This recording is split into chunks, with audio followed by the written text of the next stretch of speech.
Chapter 5:21. Perverted Old Man.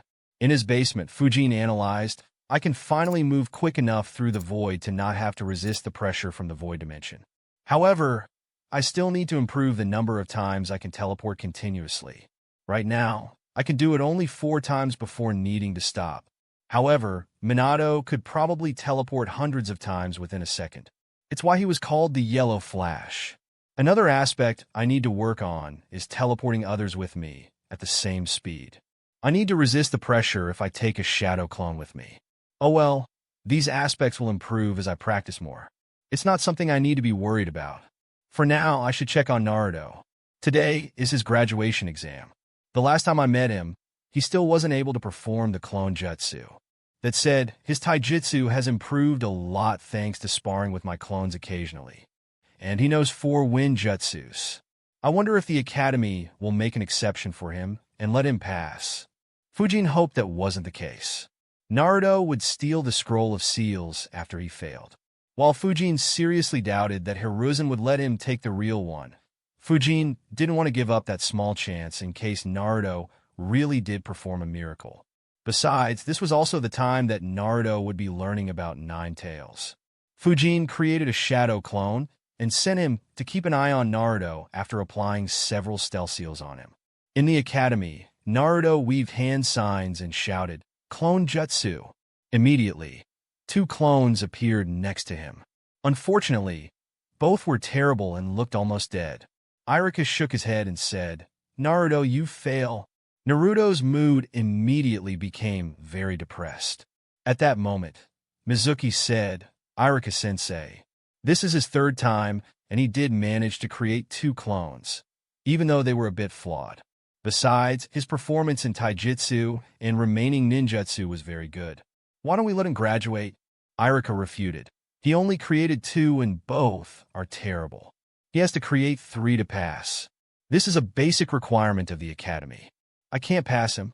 Just like in the original story, Naruto failed to graduate. A depressed Naruto went back to his seat. He thought, even after training so much and after Fujin helped me so much, I still failed. Fujin will be disappointed in me. Naruto was even more depressed than in the original story, as this time someone had helped him. Fujin's clone appeared sometime later and noticed him sitting dejected while the other students were undergoing their tests. He thought, looks like he still failed. Oh well, I guess I just need to wait. The clone kept hiding and witnessed the events play out. It had been over a decade since he transmigrated to this world. And it had been years since he had read the entire manga even before he transmigrated. So apart from the important events, Fujin had forgotten most of the minute details. Witnessing the events play out made Fujin recall some of those memories that were hidden deep within his brain. As he recalled, Naruto was contacted by Mizuki while he was leaving. The clone dispelled himself after seeing Naruto leave with Mizuki. Fujin received the memories of the clone and wondered, that's strange. Why did Naruto try to find me after failing? Even while he was leaving, he wasn't moving towards my house. Is he embarrassed to approach me after he failed? Fujin felt that to be the case, but wasn't entirely sure. While Naruto was easy to read, his childhood was extremely brutal even in this messed up world. Fujin wouldn't say that he'd be able to understand the psychology of such a person perfectly, having never gone through something like that himself. Fujin stretched his body and thought, I should sleep early. If events happen just as in the original story, then Naruto will steal the scroll tonight. I need to get up early and find him so that I can borrow the scroll. Fujin went to bed. A few hours later, Naruto snuck into Hiruzen's house and stole the scroll of sealing successfully. Fujin woke up around an hour earlier than usual and activated his space-time sensing technique. As he expected, he sensed someone in the training ground opposite his house. He chuckled and thought, guess he has become quite comfortable with this training ground. Oh well, let me see what trick that old fox is playing this time. If he was indeed beaten by this knucklehead, I might as well keep the scroll with me permanently. Fujin freshened up before sneaking into the training ground. He observed Naruto from a distance for a few minutes and thought, this jutsu is tailor-made for him. He is learning it at a much faster rate than even me. I wonder if Tobarama had an intention of pairing this jutsu up with a Jinchuriki when he created this jutsu. The combination is just too magical. It was important to remember that Naruto, despite learning the training trick, never used it after learning the Shadow Clone Jutsu. If he did, Fujin saw no reason why Naruto couldn't reach the peak of ninjutsu. Even Kakashi, a ninja with top-tier talent and a Sharingan, might not be able to keep up with him. In fact, he was quite curious about whether Naruto would abuse this technique in the future or just take it easy like he did in the original story. Naruto's breathing was heavy due to getting tired. He motivated himself by saying, "One more time, I'll master it." "What are you doing, Naruto?" The sudden voice startled Naruto, who immediately turned around and lost his balance in panic. He fell on his ass as he saw Fujin. A look of surprise could be seen on his face as he asked, "Fujin, why are you up so early?" Naruto's expression looked like a thief who had been caught red-handed. He was planning to train there for another half an hour and leave before Fujin woke up. He wanted to continue training in secret until he mastered the Shadow Clone Jutsu. Fujin's sudden appearance shocked him. Fujin stared at him and asked, "Are you tracking my sleep cycle now? What are you doing training at this hour?" And Fujin's eyes landed on the scroll as he asked, "What's this scroll?" Naruto answered slightly nervously, "I couldn't do the clone jutsu in the graduation exam and failed. But Mizuki-sensei informed me that I could still pass if I learn a jutsu from this scroll." Fujin looked at the scroll and muttered, "The scroll of sealing? Where exactly did you get it?" Naruto grinned and said, "I got it from the Hokage's house." Fujin raised an eyebrow and asked, "And how exactly did you manage that?" Naruto continued grinning and said, "I defeated the Hokage with my super powerful secret jutsu." Fujin chuckled and said, "Oh really? You managed to defeat Lord Hokage?" Naruto said, "If you don't believe me, then I'll show you too." Sexy jutsu. Naruto immediately transformed into a naked girl. A second later, a chop landed on his head and dispelled the jutsu. Naruto grabbed his head and rolled on the ground as he shouted, "Oh, you ouch. That hurt. Why did you do that?" Fujin tilted his head and said, "You said it was a secret jutsu. I was expecting it to be super powerful. I would have held back if you told me it was this weak. Is transforming into a naked girl all you do?" Naruto argued loudly, "Hey, that isn't a weak jutsu. I knocked out Iruka-sensei and Grandpa Hokage with it. Besides, it is a hot naked girl." Fujin broke out into laughter and said, "You defeated Grandpa Hokage by transforming into an adolescent girl? Haha, I didn't know that the respected Lord Hokage was this perverted. What an unexpected surprise.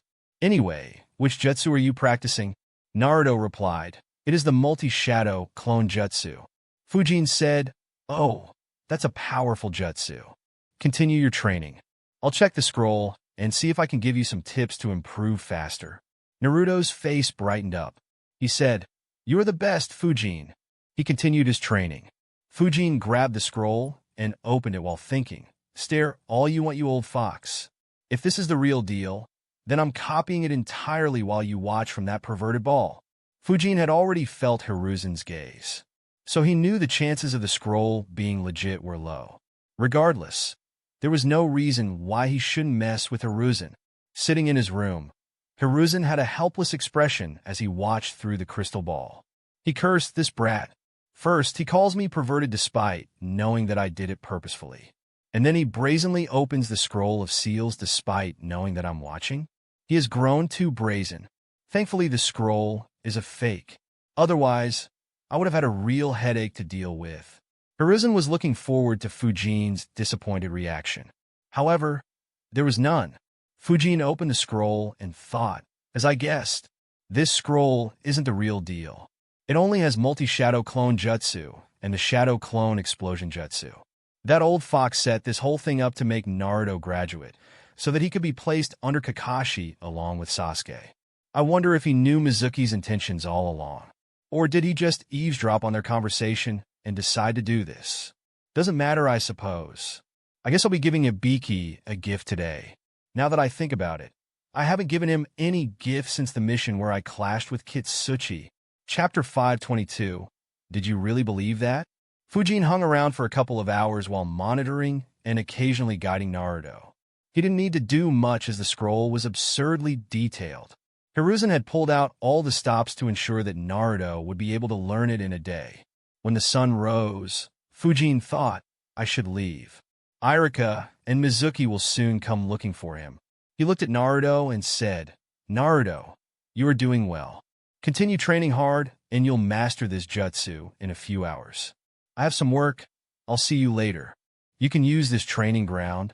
Naruto looked back at Fujin and said, Thank you, Fujin. I'll master multi-shadow clone jutsu. Believe it. Fujin smiled and disappeared. Suddenly, Naruto recalled and exclaimed, I almost forgot. He promised to teach me this jutsu after I graduate. I need to master this jutsu quickly. He continued his training. He was already capable of creating imperfect shadow clones when Fujin left. In the next couple of hours, he had completely mastered the multi-shadow clone jutsu. A kid who couldn't master the rank E clone jutsu had mastered the forbidden multi-shadow clone jutsu within a single night. Just like in the original story, Irika found Naruto soon after and was attacked by Mizuki, who revealed to Naruto that he was the demon fox who assaulted the village 12 years ago before attacking him. Irika took the blow for him before Naruto escaped. The secret he just learned shocked Naruto. He involuntarily wanted to escape towards Fujin's house, but could only escape in the opposite direction as Mizuki was standing in the way. As he hid in the forest, he wondered, Grandpa Hokage knew this and still hid it from me? What about Fujin? Does he know that I am the demon fox? If he doesn't, will he still treat me nicely after he learns the truth? Naruto was scared. He was always confused and sad, not understanding why everyone hated him. Now that he learned the truth, he didn't understand what to do. He stayed hidden while occasionally changing his situation, confused about what he should be doing. Unknown to him, he was watched by the watchful eyes of a certain someone through the crystal ball, while another individual kept track of him using a space-time technique. Fujin, who received some memories from his shadow clones, was speechless as he wondered in marvel, wow, from where exactly did Hiruzen find these jokers? Does he have a list of terrible ninjas with low intelligence? Or are they in on the play too? No, he won't involve so many people in such a scheme. There is no doubt. Fujin's clones observed the ninjas Hiruzen dispatched to find Naruto. Despite being chunins, they could barely be considered as one. Most were actually inferior, as they hadn't been active for quite some time. Not a single one among those ninjas was a censor or excelled in tracking.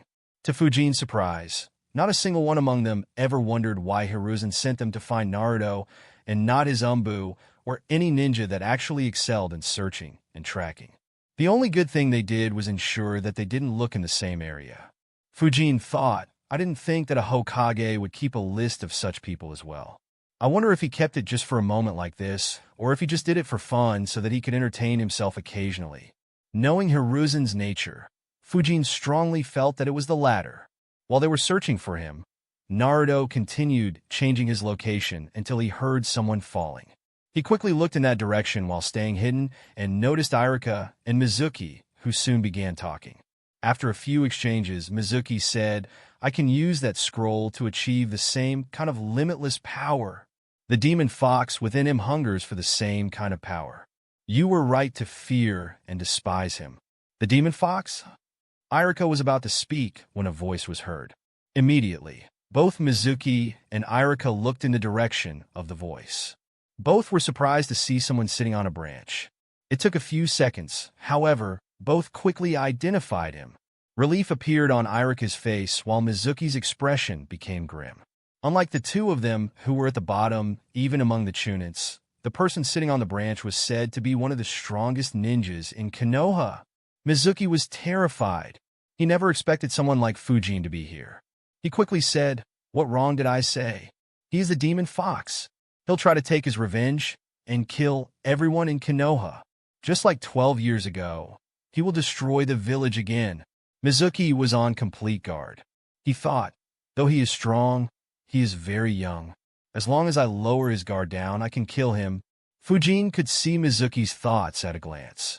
For someone like Mizuki, who had never faced the strong ninjas, being completely unaware of the vast difference in strength was natural.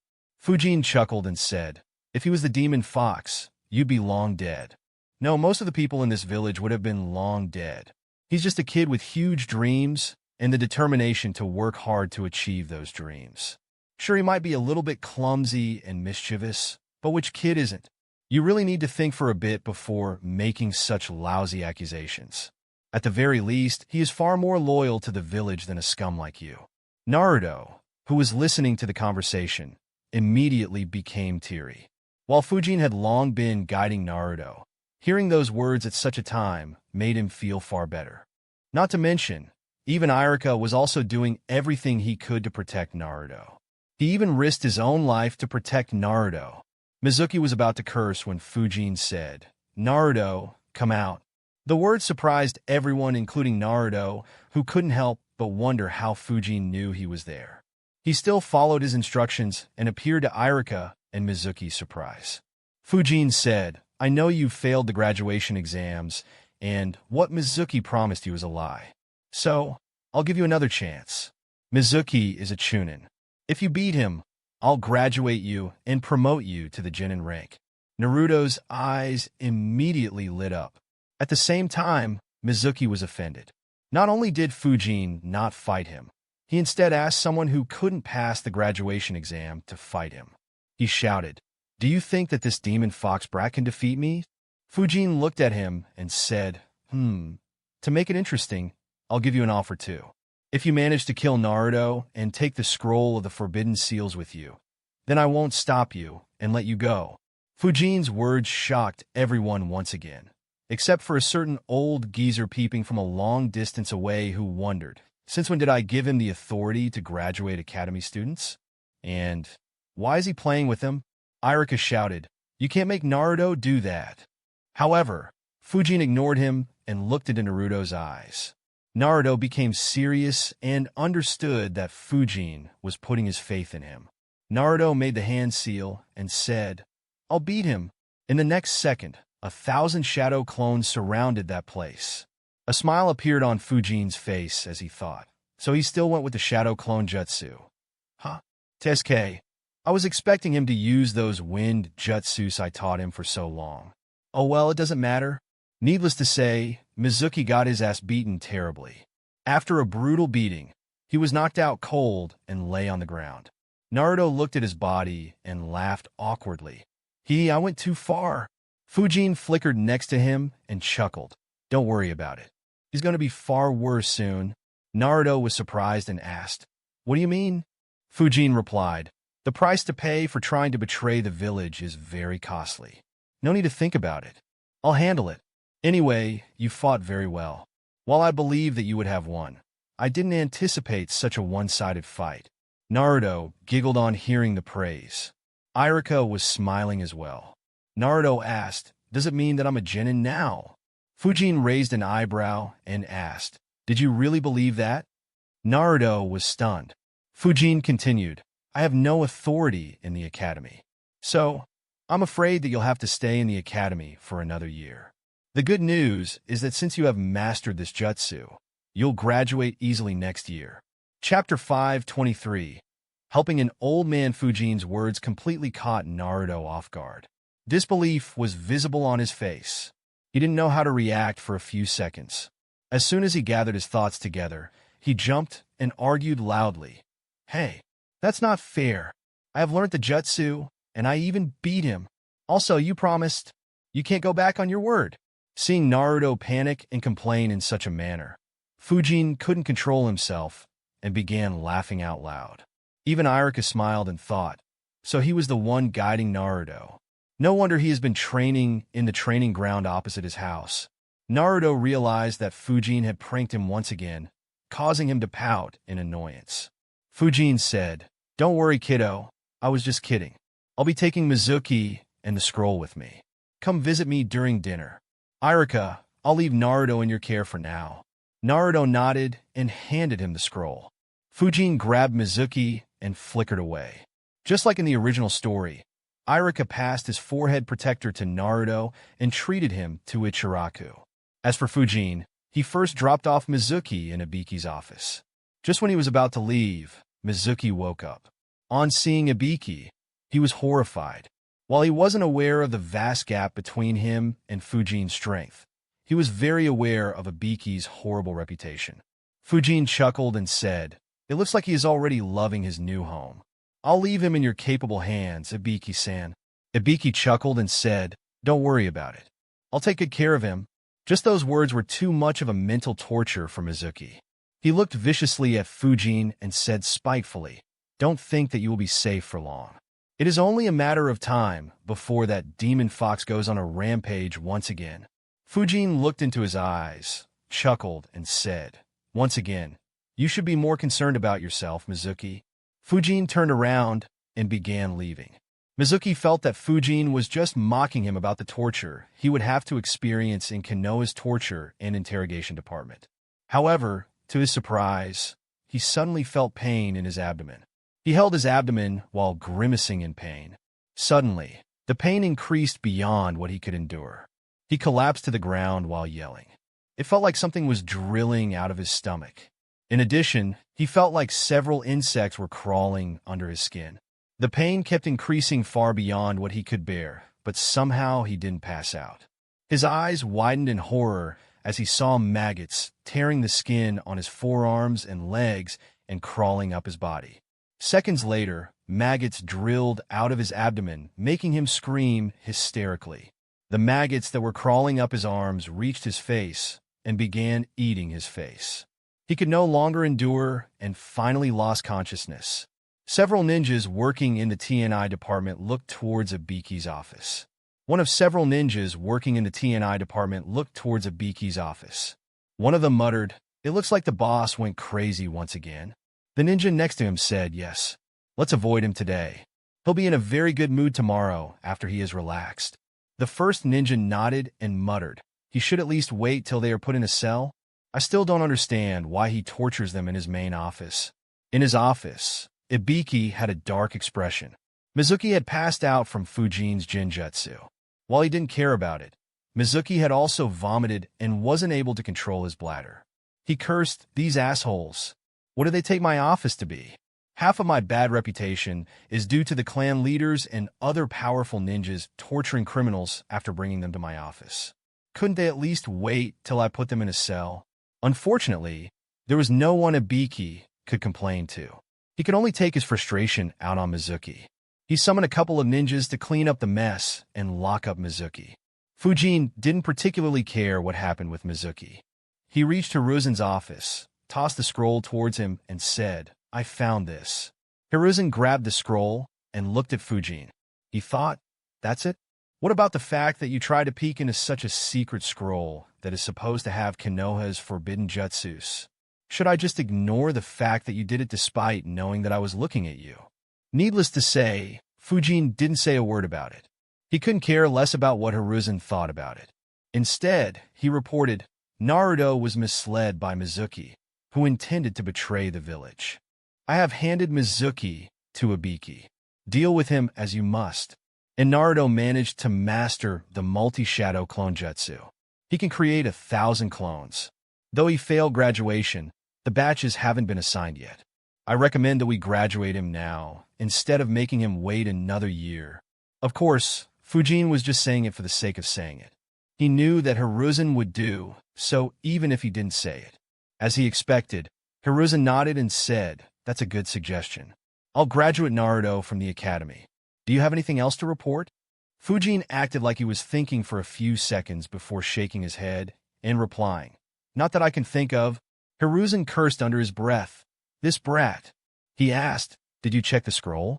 Fujin nodded and said, "Yeah, I was surprised to hear that Naruto used a super powerful secret jutsu to defeat you and take the scroll.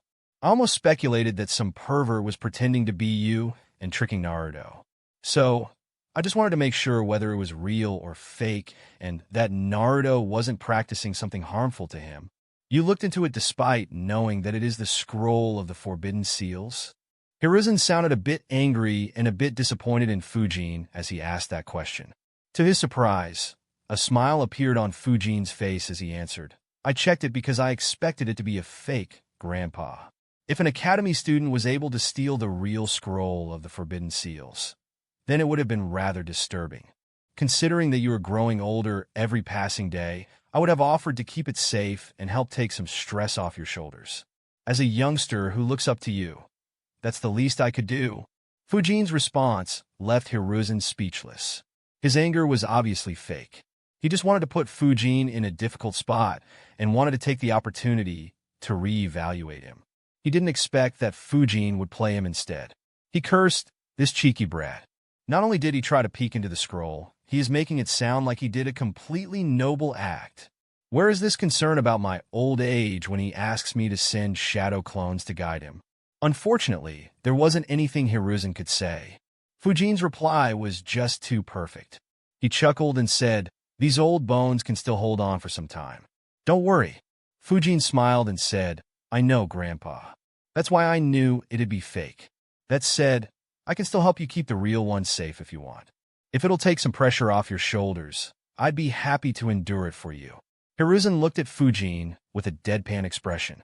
Knowing how many jutsus Fujin asked him for, it didn't take a genius to understand what Fujin wanted to do. He replied, "It's fine. It isn't much pressure considering everything else. If you want, you can hang on to this scroll."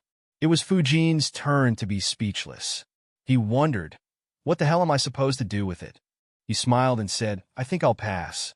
Hiruzen nodded and said, "You did a good job apprehending the traitor. I'll look into him now." Fujin nodded and said, "All right, I'll see you later." He was about to leave when Hiruzen said, "Wait." Fujin stopped and turned around. Hiruzen said, "Did you think about whether you would like to become a sensei?" Hiruzen had asked Fujin about this matter some time ago, but Fujin hadn't given a clear answer. Fujin asked, "Aren't the Jounin sensei already decided?" Hiruzen answered, "I do have several in mind, but nothing has been finalized yet other than Kakashi's squad. Naruto and Uchiha Sasuke will be under his tutelage. As for the others, they haven't been finalized yet. I can appoint you as the Jounin sensei for Team 8, which will have Inuzuka Kiba, Hyuga Hinata and Aburame Shino, or Team 10, which will have Nara Shikamaru, Yamanaka Ino, and Akimichi Choji. All 6 of them are children of clan leaders. While their parents didn't say anything, they would like you to guide one of the squads." Chapter 524. The Truth. Fujin was slightly surprised. He thought, he is willing to give me the squad that was supposed to be given to Asuma? If I can guide one of those squads, my influence in the village will increase considerably. Along with those kidnapped orphans that I'll be looking after and my seat on the council, I could be a major contender for Hokage post the 4th Great Ninja War.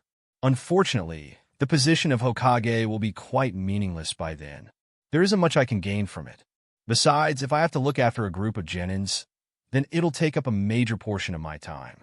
And time is something I am extremely short of. It'll eat into my training time, and I won't be able to visit Phantom Haven easily until they graduate. It will also interfere with several of my future plans." Fujin replied, "I'm still very busy with my training, Grandpa. And I will also have to look after the orphans very soon as the construction is almost complete. While I would have liked to guide promising young kids, I can't accept that responsibility for the time being." Hiruzen sighed and said, "That is a pity, but I understand. Continue focusing on your training." "I will," Fujin replied with a smile and disappeared from the room. Hiruzen muttered internally, such dedication towards training is very good. If only he had been a few years older. Hiruzen's expression became serious as he thought. That said, I didn't expect Fujin to be so interested in the Scroll of Seals. Was he interested in a particular jutsu, or did he just want to learn dangerous jutsus to expand his jutsu repertoire? Hiruzen couldn't be sure. He stopped thinking about it after a while. Though Fujin was brazen, he had just taken advantage of an opportunity and hadn't tried something by himself. Despite the greed he usually displayed, Hiruzen didn't think that Fujin would do something like what Orochimaru did. Of course, if he knew that Fujin was the one responsible for the tense situation the village was in for the last couple of months, who knows what he would have thought. As Fujin left the office, he thought, that was a shame. I was hoping Hiruzen would give me the scroll. Of course, it wouldn't be for safekeeping, but rather to give me an opportunity to learn the jutsus inside. Oh well, I guess he doesn't want me to have access to the darker jutsus like the Edo Tensei. Knowing what happened with Orochimaru, I am not surprised with his decision. Fujin was hoping that Hiruzen would provide him with the same opportunity as Naruto.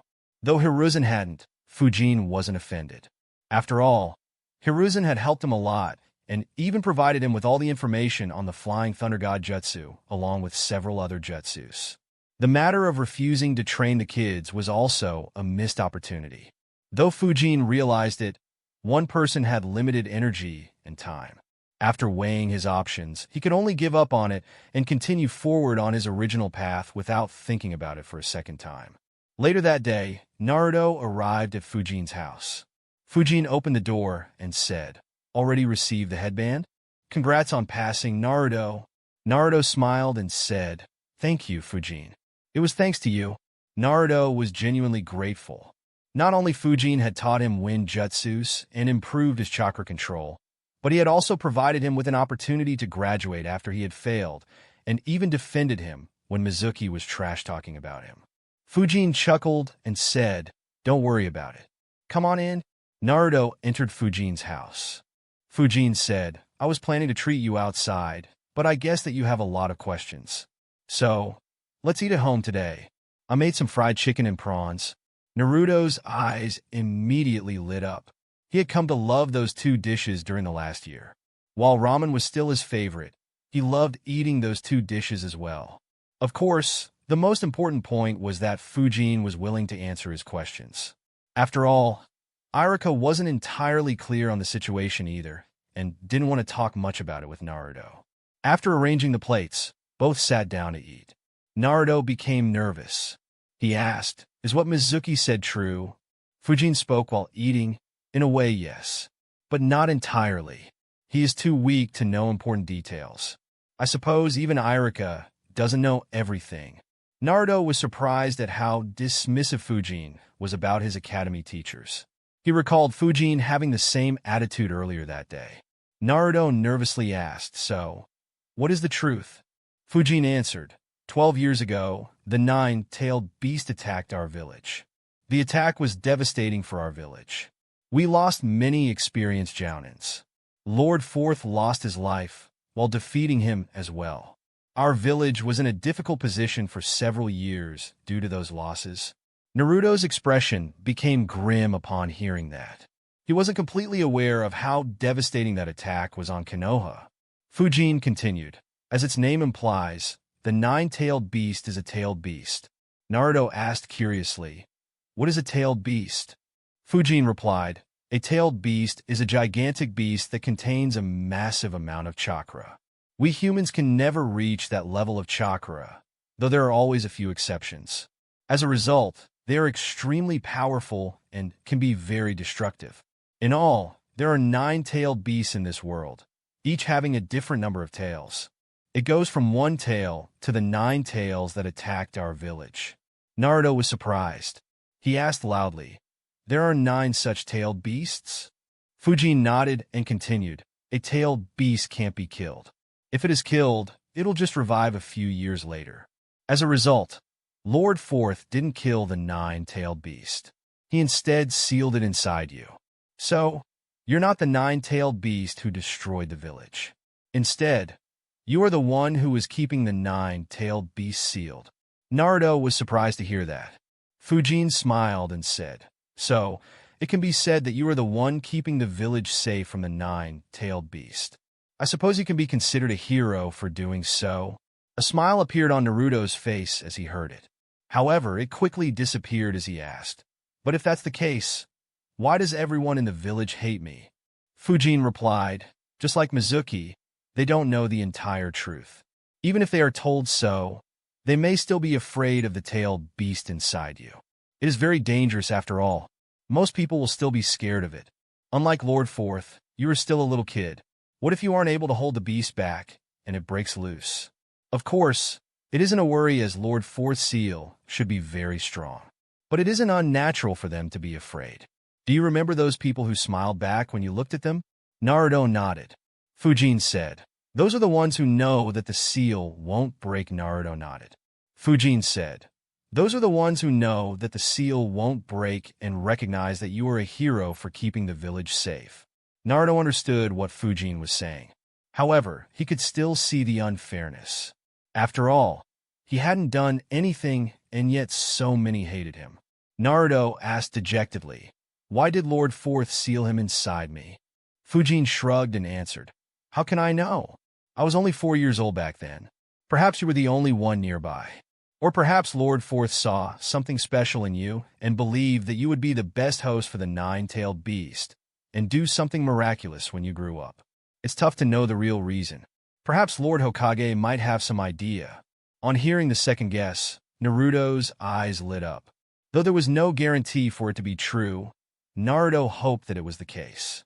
Of course, that was the reason why Fujin said it. Naruto asked, "But how can I convince everyone that I am not the demon fox?" Fujin replied, "Just keep doing what you are doing. Train harder, become stronger, and keep striving to become the Hokage. Eventually, everyone will realize the truth." Naruto nodded with determination on hearing that. Fujin sighed internally and thought, it is so tempting to tell him to stop thinking about others. Unfortunately, I have no idea what will happen if I undo Hiruzen's work. Besides, even though Naruto struggled in his life until now, his days will get better very soon. As satisfying as it would be, there's not much point in driving him towards taking revenge on the ones that mistreated him. Chapter 5:25 Complicated Topics. Naruto asked, "Do you know why the nine-tailed beast attacked our village?" Fujin answered, "I don't know for sure. The tailed beasts, though strong, don't have a history of randomly attacking humans. Perhaps someone provoked it to attack us. There is also some speculation that it was controlled by someone to attack us. So though everyone blames it, it is possible that the fox was a victim as well. Unfortunately, I'm not sure of what was the exact case." Naruto was surprised. He asked, "Can a demon like it also be controlled?" Fujin replied, "There are various mysterious techniques and jutsus, Naruto. Don't underestimate anyone. Also, don't judge someone too quickly. Though I don't have proof, I believe that Ninetales was indeed controlled. Otherwise, why would it attack a strong village like ours? Regardless, if that is the case or not, I hope you won't treat it the same way the misinformed people in the village treated you." Fujin's words surprised Naruto even more, forcing him to think, which wasn't a very common occurrence. Fujin chuckled internally on seeing Naruto trying to think hard. Of course, there was another entity that fell into a thought. It was the tailed beast sealed inside Naruto. He never imagined that a human would defend him and sympathize with the situation. Naruto said, "All right, thank you for telling me, Fujin." Fujin smiled and said, "Of course, that doesn't mean that you should treat it as a harmless being. Regardless of whether it was innocent or not, it is currently sealed inside you. It would want nothing less than to tear you apart and become free once again. It is still scarily strong. Is that understood?" Naruto shivered while picturing the nine-tailed beast ripping his body and coming out. He immediately nodded repeatedly and said, "Understood." The two continued eating. After some time, Naruto asked, "If the nine-tailed beast was controlled, wouldn't that mean that everyone in the village is wrong and hating it?" Fujin nodded. Naruto asked, "But why would people hate when they aren't sure about the truth?" Naruto had suffered a lot due to the hate, so he had to ask that question. Fujin said, "People are complicated. They direct their hatred where they can to vent their sorrow. Since Ninetales was the one who attacked and did the job, they hate it." Naruto tried thinking, but it was too complicated. His expression became comical as he complained, "Your statements today are too complicated, Fujin." Fujin chuckled and said, "The topic is as such. Here's another complicated topic. This will be a test for you. Do you remember my challenge to you and Mizuki?" Naruto nodded. That challenge had allowed him to graduate. Fujin asked, "Do you think that it was a fair challenge?" Naruto thought and said with uncertainty, "Well, I failed the exam, so it is fair, I guess." Fujin said, "But your opponent was a Chunin. On beating him, you only became a Genin. Why is it fair that I made you fight a Chunin to only become a Genin?" Naruto was stumped. He never thought about it. He just thought that Fujin was giving him an opportunity. He became confused and thought, man, that sounds totally unfair. But why is Big Bro telling that to me? Why would he tell me that he was unfair towards me? Fujin chuckled on seeing his expression and asked again, well? Naruto answered, if you put it that way, then it sounds totally unfair. Fujin chuckled again and asked, I told Mizuki that if he killed you, he could take the scroll and leave.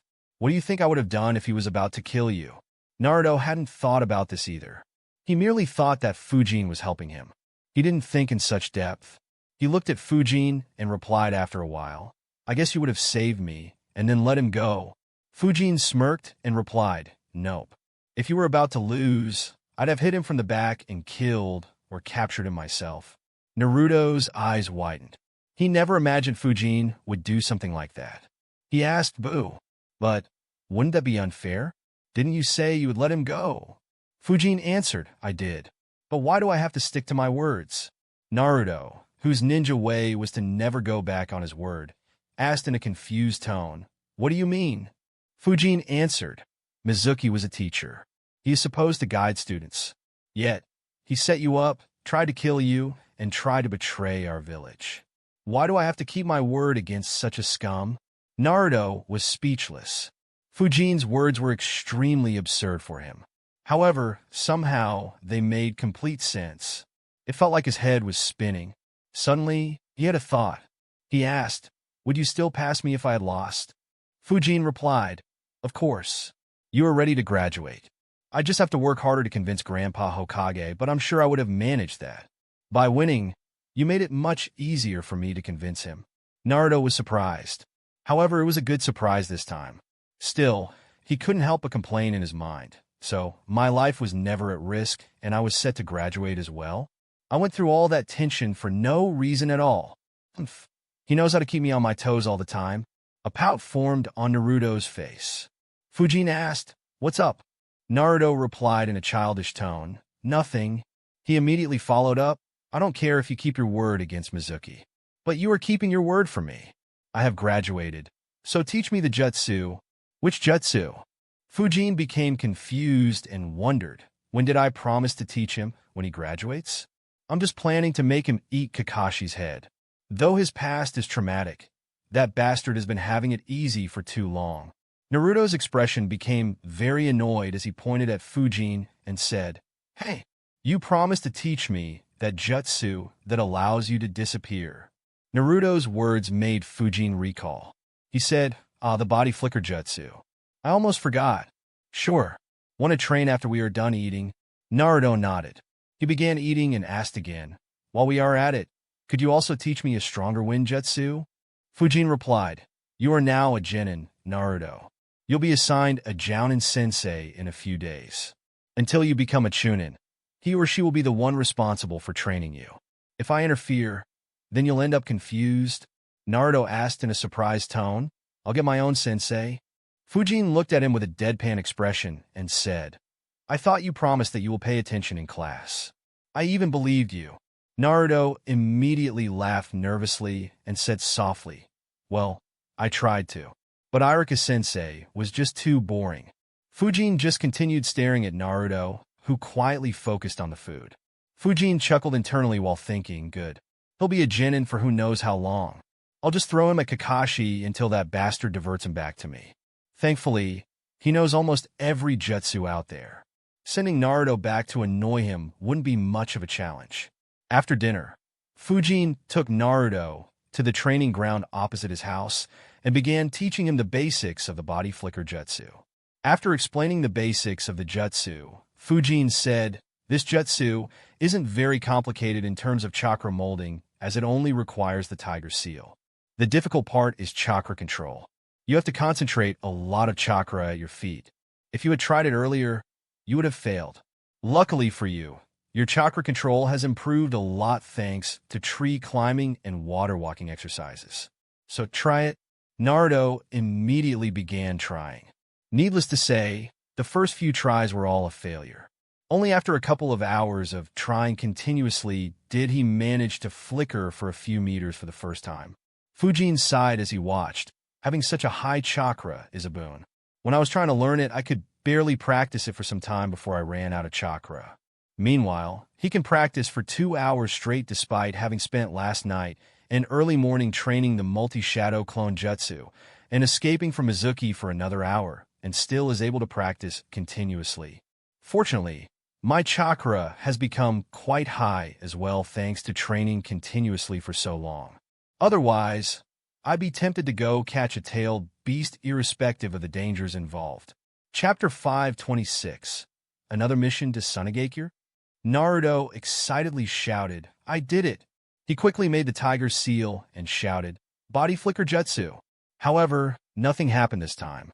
He kept standing in the same place. He tried it a few more times. Body flicker jutsu. Body flicker jutsu. Body flicker jutsu. Unfortunately, he failed every time. Suddenly, he heard a chuckle. He turned around to see Fujin, who said, "That's enough for today, Naruto. You did good work by managing to do it successfully once within just 2 hours." Naruto immediately said, "Just a few more minutes. I'll completely master it." Fujin shook his head and said, "No, you are tired, and this jutsu will take a long time to master. Right now, you only managed to flicker by a couple of meters. That isn't very helpful in the battle. You will need to practice sincerely for a few weeks until you can flicker for at least a few dozen meters and can do so continuously." Naruto unwillingly nodded and left. Fujin went to sleep as well. While he hadn't stayed up all night like Naruto, he did wake up absurdly early even by his standards. The next day, Fujin returned to his training, while Naruto had a rather eventful day. He met Kinomaru and later in the day created his legendary harem jutsu. The day after, Fujin had just begun training when he had an unexpected visitor. One of Hiruzen's Umbu guards visited Fujin and called him to visit Hiruzen's office. Fujin wondered, did something happen? He flickered along with the Umbu guard and reached Hiruzen's office. When he entered, Hiruzen sent everyone out and activated the seals. Fujin became serious and waited for Hiruzen to start speaking. Hiruzen asked, "Fujin, you were planning to go out for some missions, right?" Fujin nodded. He had asked to go out of the village a couple of weeks ago, but was asked to stay in the village by Hiruzen. He replied, "Yeah, training all the time becomes boring and stale. I find it more helpful to go out for a week or two for a change. It helps me relax and increases my efficiency in training." Hiruzen said, "Good. We have a couple of situations. I'll let you handle it. Suna has been acting strangely for the past few months. From the reports from our spies, it almost looks like they are preparing their forces for something. They have raised their security so much that even the spies have been unable to send messages out for the last 2 weeks." Fujin realized, "I see. They are starting to prepare for an attack on Konoha. But shouldn't there still be some time? Or is Raza more serious than in the original story?" Yeah, that should be the case due to my interference. He'll be hating Konoha even more, and at the same time will be preparing even more." Fujin asked, "Do you want me to go to Sunagakure and investigate what exactly is happening?" Hiruzen immediately shook his head and said, "No, that will be very risky. While you could infiltrate with the help of merchants, if you were discovered, then you'd be surrounded by thousands of enemy ninjas. Though you have a flying summon, you will still have a difficult time escaping if the 4th Kazekage finds you. There is no reason to take such a risk." Though Hiruzen's words were full of concern for Fujin, his thoughts were the exact opposite. The last time I sent him to Suna, he almost created another country. The western area of the Land of Wind is still very unstable, forcing Raza to deploy more than 1,500 ninjas there despite there being no external danger. The Wind Daimyo transferred a lot of funds that were meant for Sunagakure to those affected areas, making Raza even more desperate. Right now, we only have suspicions that Raza is up to something. We don't know who Raza plans to target or if this is just an exercise to ensure the preparedness of Suna's forces. However, if I send Fujin, Hiruzen strongly believed that Konoha and Suna would be at war if he sent Fujin there. He didn't dare to do so. Not to mention, Shikaka had explicitly asked Hiruzen to not send Fujin there and threatened to go on a month-long vacation if Hiruzen did so. Fujin wondered, since when did he become so caring? Just say that you don't want to provoke Raza. While entering Sunagakure would be risky, there wasn't much danger for Fujin. While he still couldn't use the Flying Thunder God Jutsu to teleport a long distance away, he could just inform Ryu and his sons that he would be going to a dangerous place and be prepared to reverse summon him once he burnt the seal. As long as Fujin was aware of the danger, trapping him was very difficult. It was unexpected situations, like Rashi's tailed beast bomb, that were a bigger threat to him. Hiruzen continued, "We can't interfere much in Suna. What I want you to look into is the Land of Rivers. As you know, the Land of Rivers is supposed to be aligned with us. However, the Yamakawa family has been acting strangely for the last few months. From what the Umbu observed, it looks like they have made a deal with Sunagakure. The Umbu squad was planning to act, but they discovered traces of Suna ninjas and decided to retreat. We believe that Suna has stationed an elite Jounin and a few squads in their town. I want you to look into their family. If there are indeed Suna ninjas hiding there, then eliminate all of them and eliminate all adults in the Yamakawa family. Bring back the bodies of their family head and the Suna ninjas with their brains intact." Fujin nodded and asked, "What's the second situation?" Hiruzen continued, "It is in the Land of Rivers as well. A couple of our Chunin squads disappeared in that country. I'm afraid something strange is happening there. We deployed some Umbu squads, but they didn't find anything. My first thought was Sunagakure, but it is very strange for them to do something like this. If they're planning something, then they wouldn't alert us by doing something so small. Once the Yamakawa family is dealt with, spend some time in that country to see if you can find any clues. If you can find and clear that issue, then the mission will be considered as complete. Otherwise, just return in 2 weeks and report your findings. I'll just dispatch more forces to find out what happened to them." Fujin nodded. Hiruzen asked, "Who do you want to go with you in your squad?" Fujin replied, "There is no need for it. I'll just go by myself." Fujin was planning to use this opportunity to meet up with his Phantom Haven Society subordinates and create another set of a few thousand Flying Thunder God marks in the Land of Fire.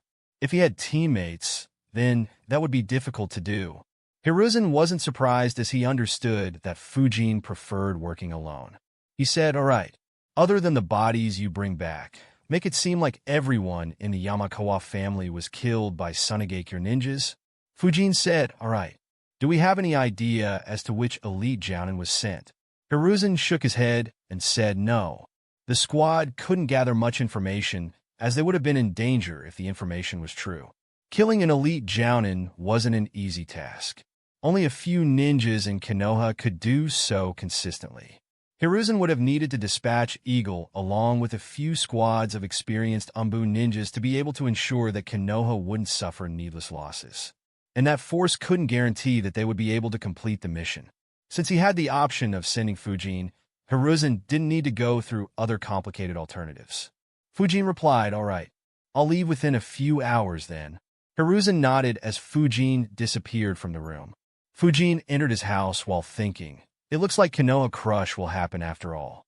Though I interfered, what I did should have infuriated Raza even more. The attack might be more fierce than what I remember. Orochimaru and Raza will also need to consider my existence and make arrangements to ensure that I don't cut through Suna and Oto ninjas or directly attack the barrier the Sound for will erect. I'm looking forward to what they come up with." Fujin made preparations and left the village. Around the same time, Eagle entered Hiruzen's office. Chapter 527, First Kiss. As Fujin left Konoha and headed towards the Land of Rivers, Eagle entered Hiruzen's office and asked, "Did you assign that mission to Fujin?" Hiruzen nodded. Eagle sighed in relief. That mission fell under Umbu, and Eagle had a major headache on how to handle it. The Umbu didn't have any other elite Jounin. Not to mention, they were stretched extremely thin due to the mess Fujin created some time ago. However, Fujin going on the mission meant one thing. Eagle asked, "So he declined to become a Jounin sensei?" Hiruzen answered, "Yeah, he wants to focus on training for now." Behind his mask, Eagle smiled and said, "Yeah, he is only 15 now. It's not a bad thing. Besides, you could make him Konohamaru's sensei later." A shiver passed through Hiruzen's spine. He had thought about it when Fujin rejected the offer. What he analyzed made him raise his guard several times. Hiruzen thought, "I didn't notice it until Fujin started guiding Naruto." He tends to double down on the existing characteristics of the ones he is guiding. Among the 5 kids he guided initially, 2 became very promising as that was their nature, while 3 haven't shown much progress beyond their initial improvement. He didn't do anything to make those 3 orphans train harder and left them to their means. It was the same story with his Umbu subordinates. It's just that they were very dedicated. I didn't notice this as it seemed normal. However, with Naruto's pranks have become 100 times worse since he came in contact with Fujin. They increased in both intensity and frequency. The only explanation is that Fujin used this aspect and motivated Naruto to prank more so that Naruto would train harder. Though it was an annoyance to the village and I had to deal with several complaints, it was a very good method to train Naruto.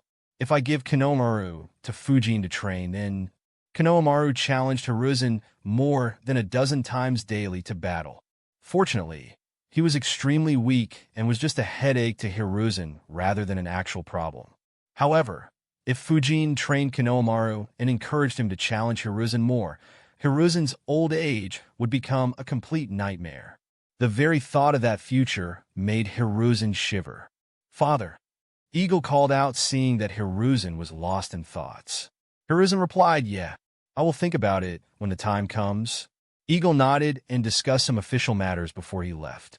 Hiruzen stopped doing his paperwork and looked outside the window, staring at the statues of the Hokages while he smoked.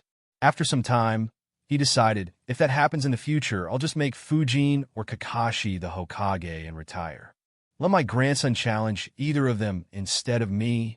While Hiruzen was worrying about his future, another interesting change happened in the village. Even though Team 7 wasn't created yet, all but one of its members had their first kiss. The only one who still didn't was their soon-to-be 26-year-old sensei. Naruto and Sasuke kissed accidentally, just like in the original story. However, Fujin's interference in Naruto's life brought one change that he didn't even consider. Fujin ensured that Naruto had access to good food and understood when food got spoiled. So Naruto no longer drank milk that was a few weeks past its expiry date. Hence, he wasn't interrupted when he disguised himself as Sasuke to kiss Sakura, and hence, he wasn't interrupted when he disguised himself as Sasuke to kiss Sakura and managed to do it without any interruption. As a result, Sakura had her first kiss as well. Only, it was with Naruto, who was disguised as Sasuke. Having kissed her dear Sasuke, Sakura was on cloud 9. Unfortunately, that only lasted for a minute as she heard, "Naruto, what are you doing?" Both Sakura and Naruto looked in the direction of the voice and saw the real Sasuke standing there. Sakura grew confused as she wondered aloud, Two, Sasuke." Meanwhile, Naruto was shocked and exclaimed loudly, "What are you doing here?" Sasuke replied, "A simple rope trick. Any good ninja can escape. Why are you disguised as me?" Sakura, who heard their conversation, immediately understood, "I kissed Naruto?" Her expression became a sight to see. It was a mixture of sadness, terror, disgust, heartbreak, and a lack of desire to continue living. She muttered, "Ugh." Naruto turned around and saw Sakura's horrifying expression. A shiver passed through his spine as he immediately disappeared from the spot. Thankfully, Sakura was still in shock at losing her first kiss to Naruto instead of wanting to kill Naruto. Sasuke looked at Sakura's state and muttered, "What did that jerk do?" Sakura said, She couldn't continue. How could she tell Sasuke that she kissed Naruto? Soon, all her feelings turned into rage as she clenched her fist and shouted, "Shinaro, I'm going to kill Naruto." She immediately ran away to hunt Naruto down, leaving only a puzzled Sasuke who wondered, what the hell did Naruto do? Fortunately for Naruto, he managed to stay hidden until the break was over. Naruto sighed in relief and thought, "I am safe. She won't hit me in front of Irika-sensei." Naruto sneakily entered his classroom at the same time as Irika. Unfortunately for him, his squad was assigned to Kakashi, who showed up 3 hours late, giving plenty of time for Sakura to take out all her anger. When Kakashi finally showed up, he couldn't help but wonder what happened between the three of them. Their introductions went just as in the original story. The only change was that Naruto spoke a bit about Fujin while Sasuke didn't have the burden of reviving his clan. He just wanted revenge on Itachi. While having more kids survive gave Sasuke a sense of responsibility, as he was the eldest among the survivors and their future clan leader. Seeing all of them miss their families and suffer due to it also reminded him consistently of what Itachi had done. As a result, his desire to kill Itachi was even higher than what it would have been had he been the only survivor. Fujin took a break in one of the patrol camps along the border with the Land of Rivers for the night. As he rested, he wondered, tomorrow, Kakashi will be conducting the bell test. I wonder how they will perform. After a few seconds, he chuckled and thought, what does it matter whether you bring a needle or a pocket knife to a gunfight? Though Naruto is slightly stronger, Kakashi will still beat them with ease. I just wonder if he'll still use that legendary jutsu. The next morning, Kakashi once again made his genins wait for several hours before showing up at the training ground. Just like the original story, Naruto tried attacking Kakashi on being taunted, but was stopped easily.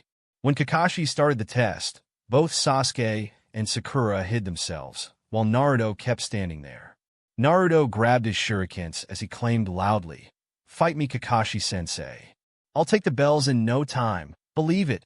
Kakashi sighed as Naruto threw the shurikens. Naruto immediately weaved hand signs after throwing the shurikens and announced, "Wind release." Projectile control jutsu, the shurikens curved through the air and moved towards Kakashi from several directions, who still dodged them with ease while wondering. Lord Hokage said that Fujin guided Naruto for some time. But why didn't he tell Naruto to stop screaming the attack name? How is it supposed to hit an enemy when the enemy knows what is coming? Seeing that Kakashi dodged the shurikens, Naruto changed his hand seals and shouted, "Wind release." Wind retrieving jutsu, the shurikens that were flying away suddenly stopped and began flowing back. At the same time, Naruto threw more shurikens towards Kakashi. Sasuke and Sakura, who were observing the fight while hiding, had an annoyed expression when Naruto displayed his two jutsus. That said, they couldn't be faulted for it. While Naruto was initially hated for no reason, these two jutsus had given half of the village a reason to hate him. Of course, since they already hated him, he couldn't see any difference. Fujin noticed it, but he felt that it was justice in a weird way. So he didn't particularly care about it, as it didn't affect him. Hiruzen had received several complaints due to this, but he couldn't tell Naruto to stop pranking considering what his daily life was, and since he didn't actually hurt anyone. Not to mention, Fujin was the one who was teaching him the jutsu. That was another trouble he didn't want to poke needlessly. Regardless of their annoyance, both Sasuke and Sakura were surprised to see Naruto surround Kakashi from all directions with shurikens. Sasuke wondered, since when did his control over the shurikens become this good? Meanwhile, Sakura muttered to herself, since when did Naruto become so strong? The shurikens enclosed Kakashi and hit him moments later, covering his entire body with shurikens. A second later, a smoke cloud appeared and his body turned into a log. Naruto's eyes widened as he exclaimed, when did he use the substitution jutsu? He quickly looked around himself, but couldn't see Kakashi. Suddenly, he heard a voice. A ninja should always be aware of what is happening around him, especially what is happening behind him. Kakashi's hands were making the tiger seal. Both Sakura and Sasuke immediately became tense on seeing that seal. Chapter 528. Who attacked? Konoha's most secret and sacred jutsu. 1,000 Years of Death. Kakashi hit Naruto with the hand seal and sent him flying. Naruto fell into the water while holding his backside. As he drowned, he thought, not like this. I trained so much. I can't be defeated so easily. But how do I defeat him? Naruto made the shadow clone hand seal, but stopped as his eyes widened. Naruto suddenly had an idea. He thought, wait, I can only control a few shurikens. What if all my clones control them as well? Also, I don't need to defeat him. I just need to. Immediately, he created several shadow clones inside the water and swam out. Naruto made small talk with Kakashi waiting for him to turn his back. As soon as he did, almost 100 shurikens were launched from the water. At the same time, his clones jumped out as well, surprising his two teammates. Kakashi turned around and noticed every shadow clone weaving hand signs. He muttered, Impressive. However, it's still not enough. Instead of dodging, Kakashi just grabbed the shurikens one by one and threw them into the ground, ensuring that they stuck there. Naruto thought now. Wind release. Wind retrieving jutsu, he quickly weaved hand signs and used the jutsu on the bell. The bell was yanked from Kakashi and flew towards Naruto. Unfortunately, Kakashi disappeared and appeared next to the bell and grabbed it before it reached Naruto. He said, "Not bad, not bad." However, this isn't enough to be the Hokage. Realizing that using wind jutsus wouldn't help him much, Naruto shouted, "Let's just beat him up." Naruto and his clones engaged against Kakashi in taijutsu. Kakashi easily dealt with him while observing his skills. He analyzed, his taijutsu is much better. It looks like Fujin sparred with him to give him some experience. And he has decent control over wind as well, even though he doesn't have any destructive jutsu. Fujin likely only wanted to improve his basics. Within a couple of minutes, all of Naruto's clones were dispelled while he too was beaten back. Kakashi asked, "Is that all you can do?" Naruto wiped his face while thinking, "I know Fujin asked me to not use them against an ally, but he asked us to come at him with an intention to kill. Also, he is so strong, so it shouldn't be an issue, right?" Naruto made another set of shadow clones who surrounded Kakashi and immediately jumped away, confusing Kakashi, who wondered, what is he up to this time? His eyes widened as he saw every shadow clone grab a couple of kunai that had explosive tags attached to them and throw them at him at close range. The explosive tags all exploded at the same time, covering the area in dust and smoke. Sakura watched with a dumbfounded expression as her eyes widened. She exclaimed, "Did Naruto blow up Sensei?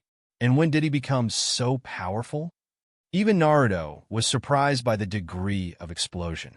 He hadn't ever exploded so many explosive tags at the same spot. He thought, so that's why Fujin asked me to run away and to not use this tactic on an ally. How many dangerous techniques does Big Brother Fujin know? He casually told me about this idea while we were eating dinner. Kakashi, who hid some distance away, looked at the explosion with wide eyes as he complained. What the hell has Fujin been teaching him? If he used that against a fellow genin or even a chunin, they would likely end up dead. I was nearly caught off guard as well. For someone like Kakashi, dodging that wasn't a big deal. If he wasn't fighting newly promoted genins, there was no way he'd be off guard.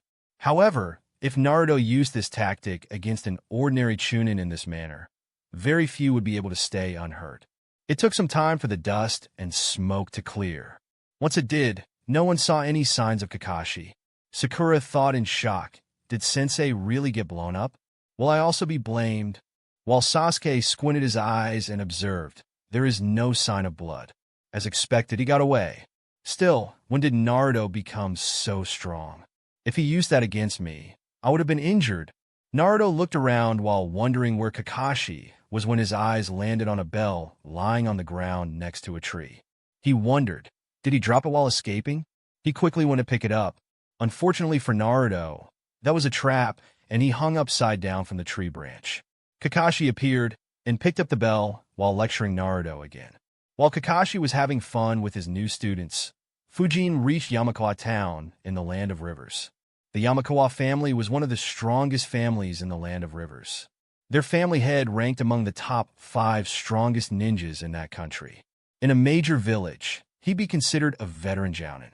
As a result, they built an entire town away from the main village to strengthen their family further.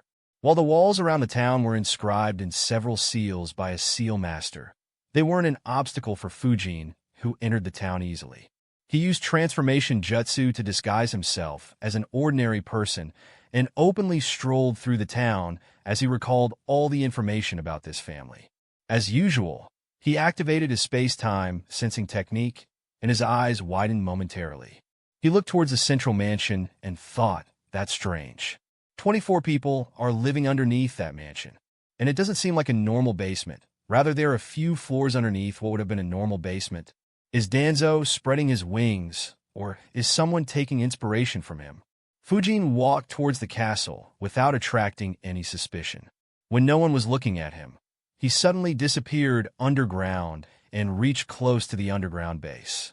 His eyes glowed as he noticed several seals covering that room and passageway to that location. He immediately became interested as he realized it looks like Hiruzen's suspicions were on point. These seals have been inscribed by a Fuinjutsu Grandmaster. Sneaking inside will take a lot of time. If that Grandmaster is here, then that will be more or less impossible. For Suna to put so much effort into this place. Are they planning to create a secret outpost here? Yeah, the Yamakawa town is very close to the border with the Land of Fire. It will be the perfect place for them to rest after they travel through the vast deserts. When they decide to attack Konoha, they can rest here until the time is right, and then make a quick headway towards Konoha through the Land of Fire. They could sneak in small groups and later use reverse summoning to call a majority of their forces there. Alternatively, they could even cut through Konoha's patrol squads. But that will be risky as messages could be sent. Fujin analyzed his observations for some time before sighing. For Hiruzen to send me here, it looks like Raza is destined to suffer at my hands until his death. Still, I wonder how Hiruzen dealt with this in the original story. Kakashi will be teaching Genins and Guy how Hiruzen dealt with this in the original story. Kakashi will be teaching Genins, and Guy isn't a good option for a mission like this. Did he send Jiraiya? Or did Suna create a hidden base elsewhere because Konoha didn't destroy one of their bases earlier? Oh well, it doesn't matter. I'll take this chance to study the seals for a bit. Coming across seals inscribed by a Grandmaster wasn't a regular occurrence. Every Grandmaster usually added their own twist to the seals. For someone like Fujin, who hadn't been a Grandmaster for long, studying them would help him improve much quicker. Inside the room, there were 24 people. 22 were Suna ninjas, while 2 were members of the Yamakawa family, who the family head stationed for their convenience. While Fujin was studying the seals, the Yamakawa family had appeared in the underground base and entered a room after knocking. Inside the room were a middle-aged man and an elderly man. The middle-aged man, who was also an elite jounin, asked with a smile, "Hiroma-san, are the preparations complete?" Yamakawa Hiroma smiled and answered, "Yes, Koichi-san. You can begin expanding this base in an hour. I have made all the preparations above. No one will suspect even if some disturbances happen as long as Okazaki-sama inscribes the seals quickly." Okazaki was the old man who was also one of the few Grandmasters in Suna. Hiruzen never imagined that Suna would send one of their Grandmasters to this place. Grandmasters were something every village treasured. Sending them to a risky place was something they rarely did. If he knew, he would have sent Fujin much earlier and sent several jounins to assist him. Koichi said, "Good. We will get it done as soon as we can." Hiroma said, "It has been a month since you started making this base. As per our deal, it is time for you to hand in the second scroll." Koichi nodded and looked at Okazaki, who handed a scroll to the Yamakawa family head. In order to make the Yamakawa family ally with them, Suna offered them a rank A jutsu for every month they stayed there. For a family with limited access to jutsus, this was a heavenly opportunity. After thinking for some time and discussing the details with the Suna ninjas, Hiromu agreed to the deal. It was a win-win situation for both sides. The Yamakawa family got jutsus that could make them stronger and gain more influence in the Land of Rivers, while Suna got a safe base while only giving away jutsus that all the 5 great villages already knew how to perform. Just as Koichi accepted the scroll, the faces of all 3 of them became serious as they looked above. In fact, they weren't the only ones who were surprised. Fujin was surprised as well as he wondered, "What the hell? Who attacked the mansion before me?" Chapter 529, Wine Domain 1. For the people living in the Yamakawa town, it had been a normal day like any other. Even though various schemes were operating underground, both figuratively and literally, they didn't affect the common citizens. Even in the Yamakawa family, very few were aware of the deal between Hiromu and Sunagakure. Suddenly, several figures surrounded the central mansion and attacked it. At the same time, several figures appeared on the walls of the small town, completely surrounding it. Yamakawa Hiromu immediately rushed out of the underground base. Koichi wondered aloud, who would attack them right now? Could it be Konoha? Okazaki shook his head and said, "That's unlikely. However, if they're the ones behind it, then this is a good thing for us. We could turn the entire land of rivers around them. Koichi nodded and replied, let's go and check out. If it is Konoha, then they might be after us as well. Koichi passed some instructions to the remaining Suna ninjas and snuck out along with the Grandmaster. Hiromu, who had rushed out without waiting, watched in shock as the majority of his family members had already been killed within a few seconds. His expression became extremely ugly as he noticed the culprit. He thought, puppets? It is Sunagake speciality. Don't tell me that those bastards double-crossed me. But why would they do that? The figures that attacked the mansion were all puppets. Fujin, who had exited the underground and was secretly watching the attack, was puzzled as well. He immediately activated his space-time sensing technique. At the same time, his eyes glowed as he concentrated chakra in them. He immediately noticed that all the chakra threads controlling the puppets seemed to be coming from just one place. And there was only one disturbance in his field at that spot. Fujin wondered in surprise, to control so many puppets single-handedly. Sasori? Why is he here? Did someone pay Akatsuki to destroy this town? Fujin observed the area around the town more thoroughly and concluded, it looks like he arrived alone. Has Akatsuki still not recruited Deidara? There is just one other person hiding some distance away. It should be Zetsu or one of his clones. Standing outside the town, Sasori controlled all the puppets. The reason for the attack wasn't what Hiromu or Fujin speculated. While Sasori was locating Orochimaru, he discovered that some Odo ninjas visited the Yamakawa family secretly and repeatedly for some reason. He captured some Yamakawa family members, but they didn't have any information. It made him even more suspicious. He wanted to catch some Odo ninjas, but they stopped showing up. As a result, Sasori decided to attack the Yamakawa family to provoke Orochimaru. If this town was important to Orochimaru, he would be able to lure Orochimaru out and kill him. If it wasn't, then he could just increase his puppet collection. Either way, it was a win for him. Sasori never thought that this town wasn't important to Orochimaru and was instead important to Sunagake, who was his alliance partner. Nor did he think that Hiruzen also wanted the family destroyed. The people in the town immediately began rushing to the bunkers for safety. In the castle, Hiromu destroyed a couple of puppets. A few others managed to destroy them as well, but all were stabbed by a few poisonous needles while doing so. When Koichi arrived outside, he was shocked to see puppets destroying the Yamakawa family.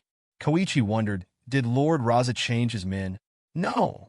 Koichi recognized a couple of puppets and said, Sasori of the Red Sand. Okazaki became serious as well. Neither of them understood why Sasori was the one attacking. Hiromu looked at the two of them and shouted, you fucking bastards. I cooperated with you, and this is how you repay me. Hiromu was about to attack the two of them preemptively when a few puppets attacked the two of them. Both immediately weaved hand signs. Wind Release, Blade of Wind Jutsu, Earth Release. Earth Spikes Jutsu, Koichi launched several dozen blades of wind, which cut through the incoming puppets and also deflected any needles they launched. At the same time, several spikes were launched from the ground and hit the puppets from below, ensuring that every one of them was dealt with. Hiromu was surprised by the development. He didn't expect that the two of them would be attacked as well. Koichi and Okazaki had ugly expressions. Okazaki said, it looks like he plans on killing everyone here. Fujin observed as the chakra signatures in the castle kept disappearing. He wondered, well, what do I do? He's doing my job for me. Should I just stay here and watch and collect the dead bodies after Sasori is done? The only issue is that Suna has poison that affects the brain. So, we won't be able to read any memories. There is also a chance that Sasori decides to take the bodies himself to make puppets. Should I just sneak attack Sasori when he comes to collect the bodies? Fujin thought for a few seconds before deciding. Sasori won't be a major headache for the future. There is no need to eliminate him now. Not to mention, killing him in one shot will be difficult, and fighting him at close range will be tricky even with my wind domain. If I accidentally get poisoned, then it will almost be a death sentence. Fujin's eyes focused on a spot in the mansion as he continued thinking. It looks like Sasori can't kill everyone. At least not while he is staying outside the town. If the Suna ninjas run away, Hunting them down will be a pain in the ass. Oh well, it's time to test this technique in an actual battle. Suddenly, Fujin started emitting chakra into the air. The chakra transformed seamlessly into the wind and mixed with the surrounding air. Despite being quite close to the mansion, no one detected Fujin's actions. It was as if nothing was happening there. Sasori, who was still standing outside the town, realized, there are a few strong ones. One of them should be the Yamakawa family head. The others might be related to Orochimaru. Since he doesn't want to show up, I'll add them to my collection. Sasori was about to move towards the mansion when his feet froze. He muttered, "What the hell is that chakra?" He carefully observed and analyzed. This looks like Susumu's ability. Didn't he die a few years ago? Also, the amount of chakra Susumu used was pitiful compared to this. So who is it? Even though Sasori could sense the wind domain that was engulfing the mansion, he couldn't locate Fujin, who was continuously emitting more chakra into the air. Fujin's wind domain engulfed the mansion and even entered the underground base. Everyone was on alert due to the sudden attack and immediately realized the presence of a foreign chakra in the air. Koichi and Okazaki immediately disrupted their chakra flow to ensure that they didn't fall into a genjutsu. In the base, a few veteran ninjas warned everyone to do the same as well. Koichi cursed, first Sasori and now Susumu? What is happening here? Hiromu heard his words and asked, "Isn't Sasori a rogue ninja from Suna? And isn't Susumu your elite jounin? Why the hell did they attack my family?" Despite understanding that he was weaker, Hiromu was filled with rage and sorrow and couldn't think rationally. Sasori's puppets had killed everyone in the mansion. Unlike Hiruzen's order, Sasori saw no need to keep children alive. Other than the ones that had gone outside the mansion, every Yamakawa family member besides Hiromu was dead. Okazaki answered, "We don't know either. This jutsu is used to cast genjutsu. Prepare yourself against it.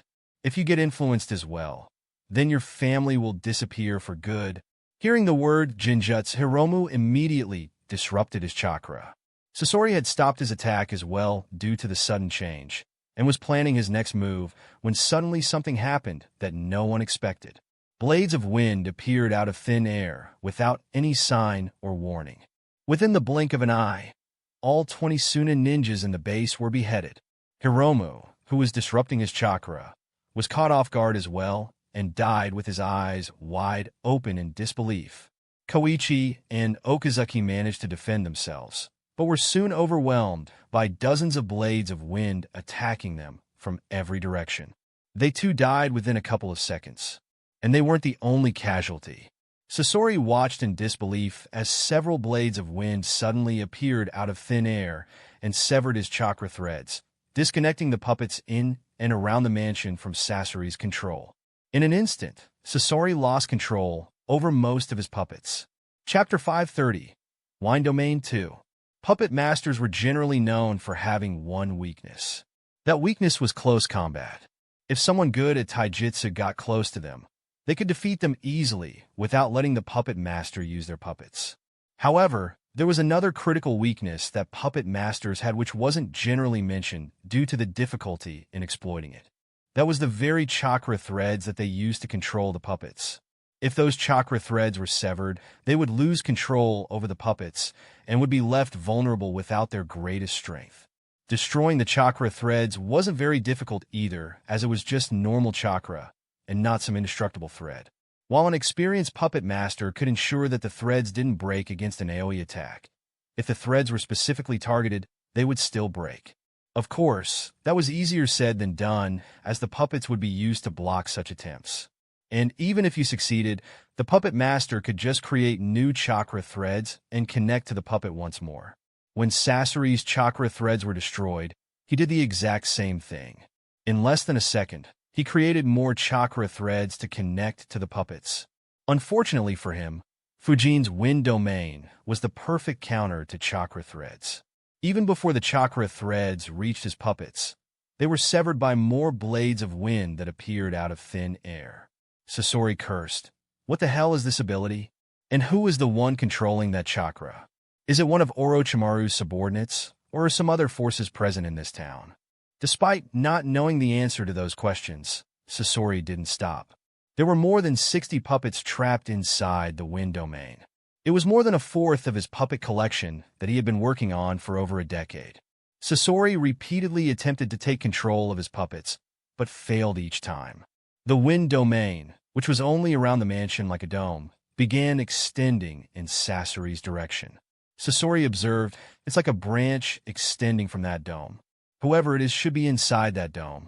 Regardless, what does he want to achieve by extending that chakra here? Does he think that he can defeat me without even showing his face? Or is he up to something else?" Sasori wasn't someone who'd lose control of his emotions just due to his opponent's words or actions. However, he hadn't ever been insulted to such a degree before. Even then, he patiently waited to see what his mysterious opponent was up to. In a minute, the Wind domain had extended all the way from the mansion to Sasori, who was standing outside the town. Winds began moving at a rapid speed and took the form of a dragon. Sasori wondered, the Wind Dragon Jutsu? So this chakra can be used to create wind jutsus other than blades of wind jutsu. Still, this Wind Dragon, as I thought. As Sasori observed the Wind Dragon, he realized that it wasn't a normal wind dragon. Instead, it contained several dozen blades of wind inside it. In a sense, it was a deadly combination of two wind jutsus.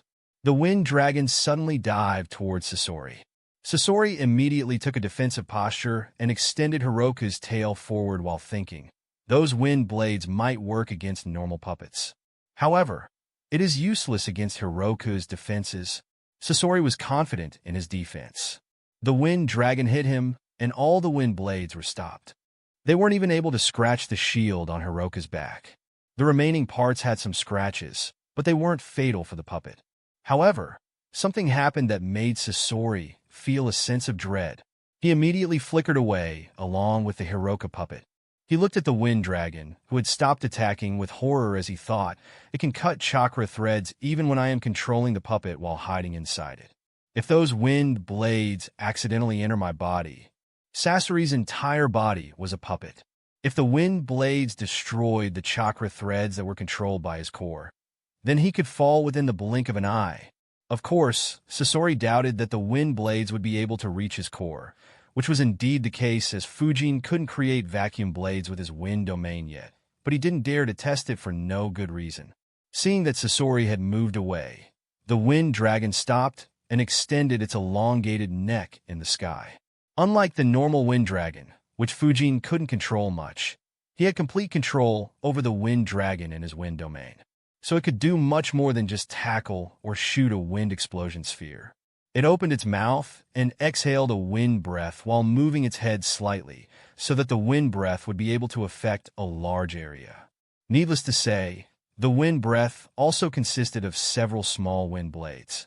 While the Wind Dragon was keeping Sasori busy, Fujin created several clones. A few of them flickered into the mansion and sealed the dead bodies of Yamakawa Hiromu and the Suna ninjas. A few others flickered around in the town to the ninjas whom Fujin had detected. They killed the ones who were from the Yamakawa family with blades of wind jutsu if they were alone. For the ones that weren't alone, they transformed into a random person wearing the Sunagakure outfit and headband and killed them in broad daylight, causing even more chaos in the town. The remaining clones hid their identities and flickered next to Sasori's puppets that were lying around. One of the shadow clones observed the seals on the puppets properly and analyzed, I see.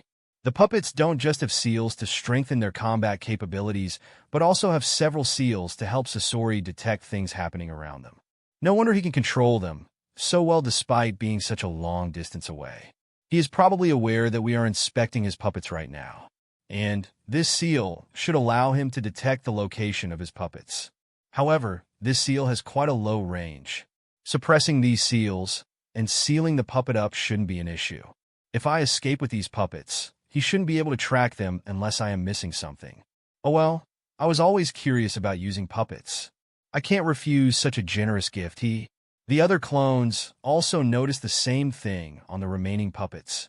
Everyone immediately began working on suppressing the problematic seals so that they could store the puppets in storage scrolls. Sasori noticed the incoming wind breath, grabbed a scroll, and opened it. A puff of smoke appeared. A moment later, several iron particles rushed towards the wind breath and formed an iron wall. Fujin looked in the direction of Sasori and thought, so he decided to use the third Kazekage puppet? Annoying, but my wind domain can't be stopped so easily. Fujin emitted more chakra into the air. The wind dragon disappeared as the attack took the majority of the wind chakra in that area. The iron wall was able to withstand the assault, and no wind blades reached Sasori. However, Sasori was still perplexed. Instead of a new dragon forming, the wind domain continuously extended in his direction. Sasori retreated while analyzing, if I enter that area, then he can form wind blades at will. I will lose control over the puppet once again. I need to attack the one who is controlling this wind. Sasori got out of the path of the wind domain that was extending like a branch and began moving towards the town at a fast speed. Fujin's wind domain didn't have any chance of catching up with him. Fujin sensed his movements and a smile appeared on his face as he thought, in Akatsuki, Sasori is one of the most dangerous members. If I ignore the ones with dojutsu, I'd say that Sasori is the most dangerous one even though Kisame and maybe Kakuzu are stronger. Unfortunately for him, my wind domain is the perfect counter for a puppet master. It makes him one of the easiest Akatsuki members to deal with for me. Immediately, another branch extended out of the wind domain. However, it wasn't moving towards Sasori, but instead was quite far from him. While the first branch that had extended began cutting off Sasori's retreat. Instead of confronting Sasori directly, Fujin attempted to trap him inside the wind domain. Understanding his intentions, Sasori immediately retreated once again. Fujin chuckled as he muttered to himself, "What a shame. I thought that he wanted to give me the third Kazekage puppet as well." Chapter 531, Second Strongest Puppet Collection. Sasori, who had just entered the town, retreated once again and avoided getting trapped within the wind domain. He looked at the wind domain extending slowly towards him and muttered, "What a difficult opponent. How do I retrieve my puppets?" Suddenly, Sasori became stunned. He sensed that his puppets were getting sealed. Within a few seconds, he became unable to sense any of his puppets that were trapped in the wind domain. Sasori cursed, "Which bastard wants to steal my puppets? What the hell has been happening in this town?" Sasori was thoroughly confused. Everything was going well until the mysterious chakra appeared. After that, nothing made sense. He still hadn't seen who his opponent was and didn't know what his goal was. The only thing that he knew was that he was completely enraged. Fujin saw a massive amount of iron floating in the air outside the town. He stored the scroll that his clone had just handed him while wondering, does he want to destroy the town to force me out? Oh well, it doesn't matter. I already have what I want. Fujin had already gathered the dead bodies that Hiruzen had asked for and had also accepted Sasori's generous gift. He looked at the four shadow clones next to him and nodded. At the very next moment, wind appeared around them and all 5 of them disappeared from the city. Sasori immediately noticed the sudden movement and noted 5 ninjas ran away using wind instantaneous body jutsu. All are extremely good at it. I won't be able to chase them. However, the chakra is present in the town. Sasori felt in doubt once again. He analyzed, there are several possibilities. The ones who were controlling this chakra got afraid and ran away as they wouldn't be able to stop my attack. They left the chakra here as they can't take it back. Another possibility is that the one controlling this chakra is still here and only his teammates ran away. Or perhaps the ones who escaped were just clones and the real one is still hiding here and wants to bait me. The opponent is so tricky that I can't even say which case it is. Even if I decide to chase, I can only chase after one and catching him will be difficult. And if the puppets are still here or with one of the other 4, I'll lose my puppets. At the next moment, a rain of small iron balls showered towards the town. They pierced through every house in the path before reaching the mansion and wrecked it as well. The mansion collapsed within seconds. Everything within the wind domain was crushed. Fortunately, the people had escaped into underground bunkers. Hence no one died other than a few who had heart attacks due to the sound of destruction above the ground and the tremors they felt. Sasori wasn't interested in killing common people. His attention was entirely focused on the wind domain. Despite the destruction, the chakra was still present there.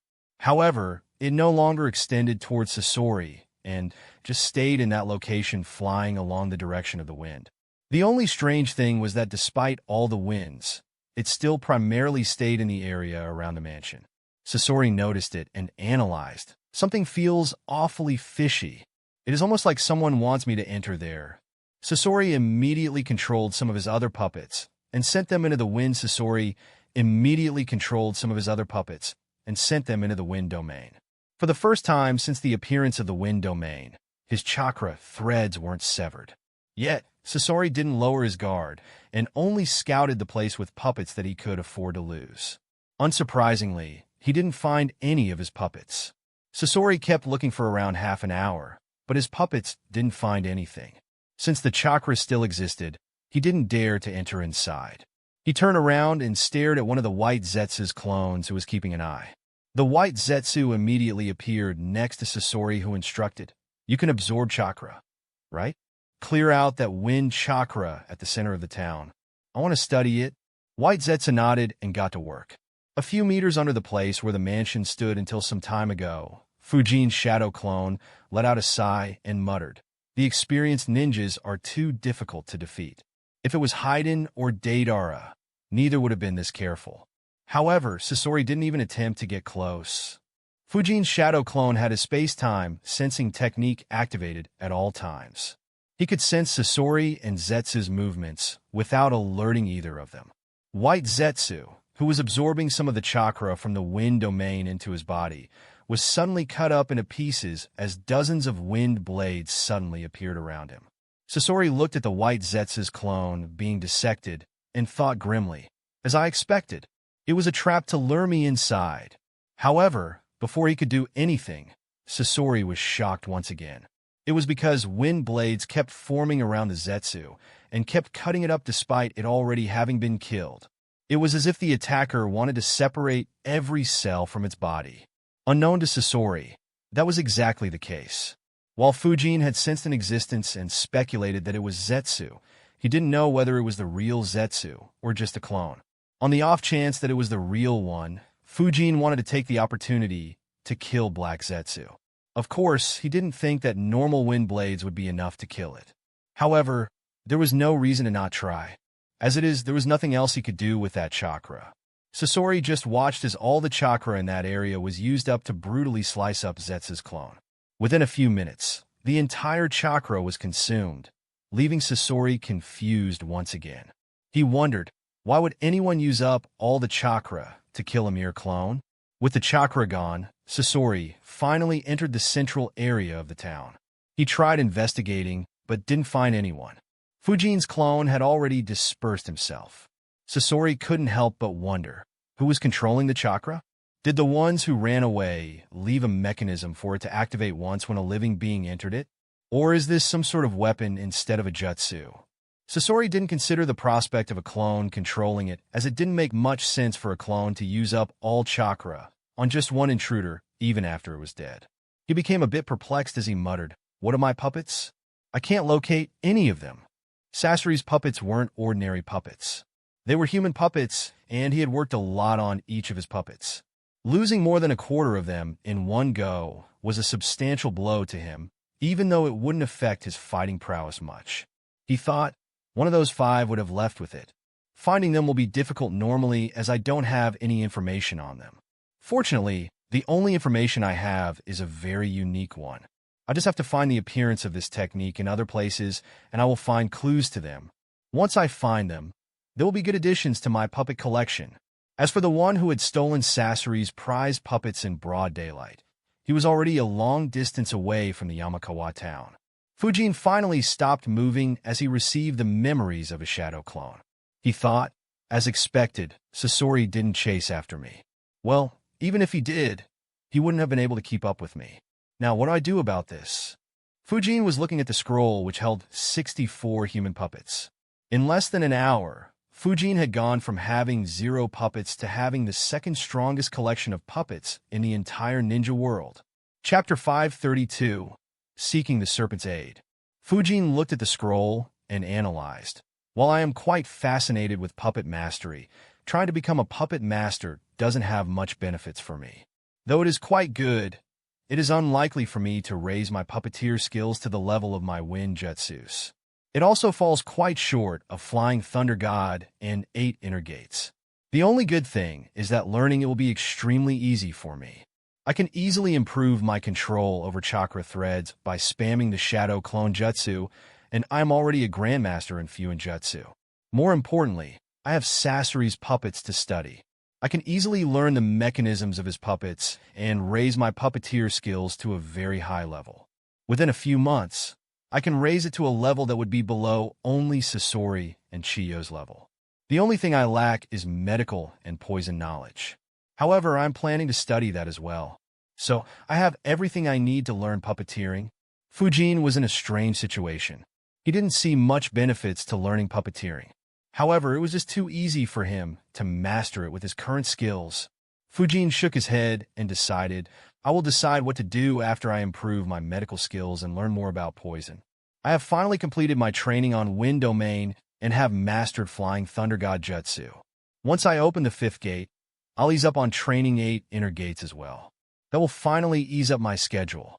If I begin focusing on puppeteering as well, then I'll be locked in another brutal training regimen for a few months. Fujin's time had been extremely tight for the last few years. He didn't want to go into such a tight schedule once again unless it was extremely critical for him. Fujin analyzed that said there are some issues. For starters, the seals on these puppets. Even though I am a Grandmaster in Fuin Jutsu, I can't look down on others. I can't even begin to imagine the seals needed to convert a dead human into a puppet and retain that human skills and Kekkei Genkai. Even if I don't learn puppeteering, I should spend the next few days learning the seals Sasori used. Of course, the bigger issue is if there are any seals in these puppets that allow Sasori to detect the location of his puppets over a long distance. Though I suppress the seals, I can't be too sure as there are too many freaks in Akatsuki. Who knows what else they know? In addition, Sasori made no effort to chase me at all. It's too big of a risk to leave these puppets in the Phantom Haven base. Fujin had the idea of giving these puppets to the Phantom Haven Society. If someone there had an interest in puppets and focused on it with dedication, the Fujin could raise an elite jounin in a very short time. However, if Sasori had any way of detecting the puppets and showed up there when Fujin wasn't present, the Phantom Haven Society would be history in no time. Fujin didn't want to take such a risk. He decided, I guess there is no choice but to take them to Konoha. I'll give Hiruzen a few puppets and keep the rest to myself.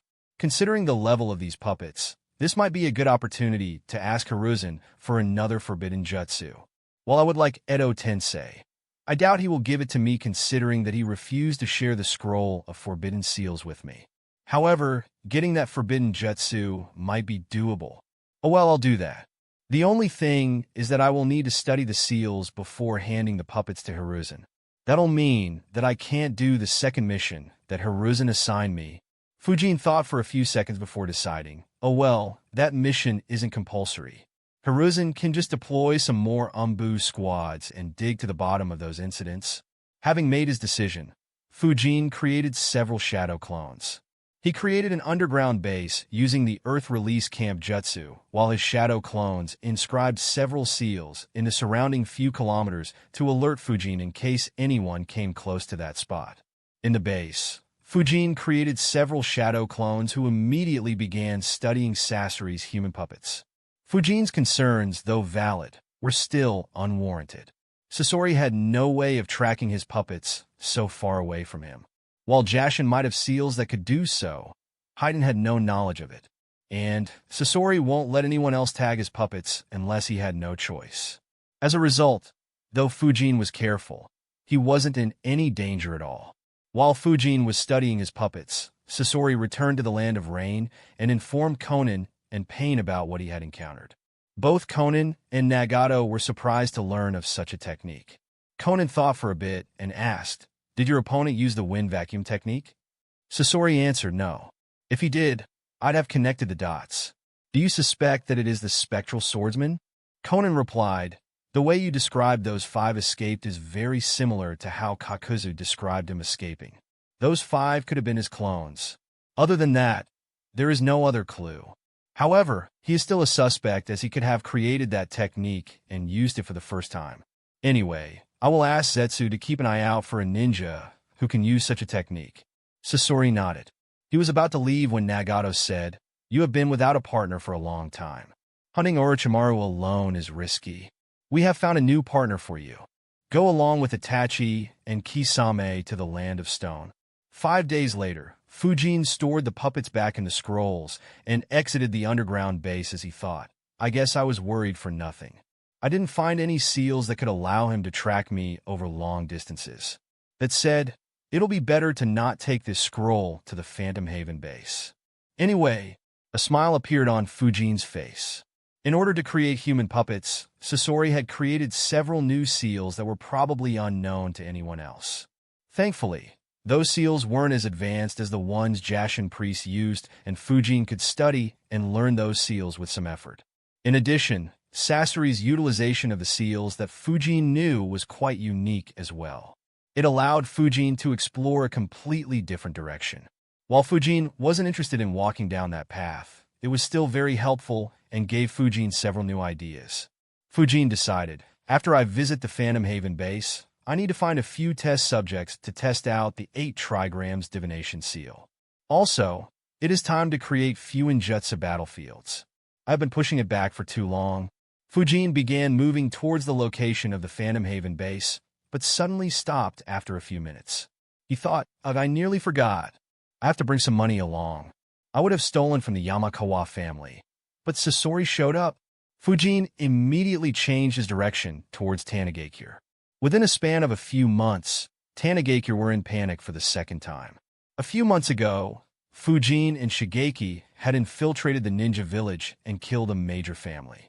The village had raised their defenses and made them several times more potent while the remaining powerful families were on alert.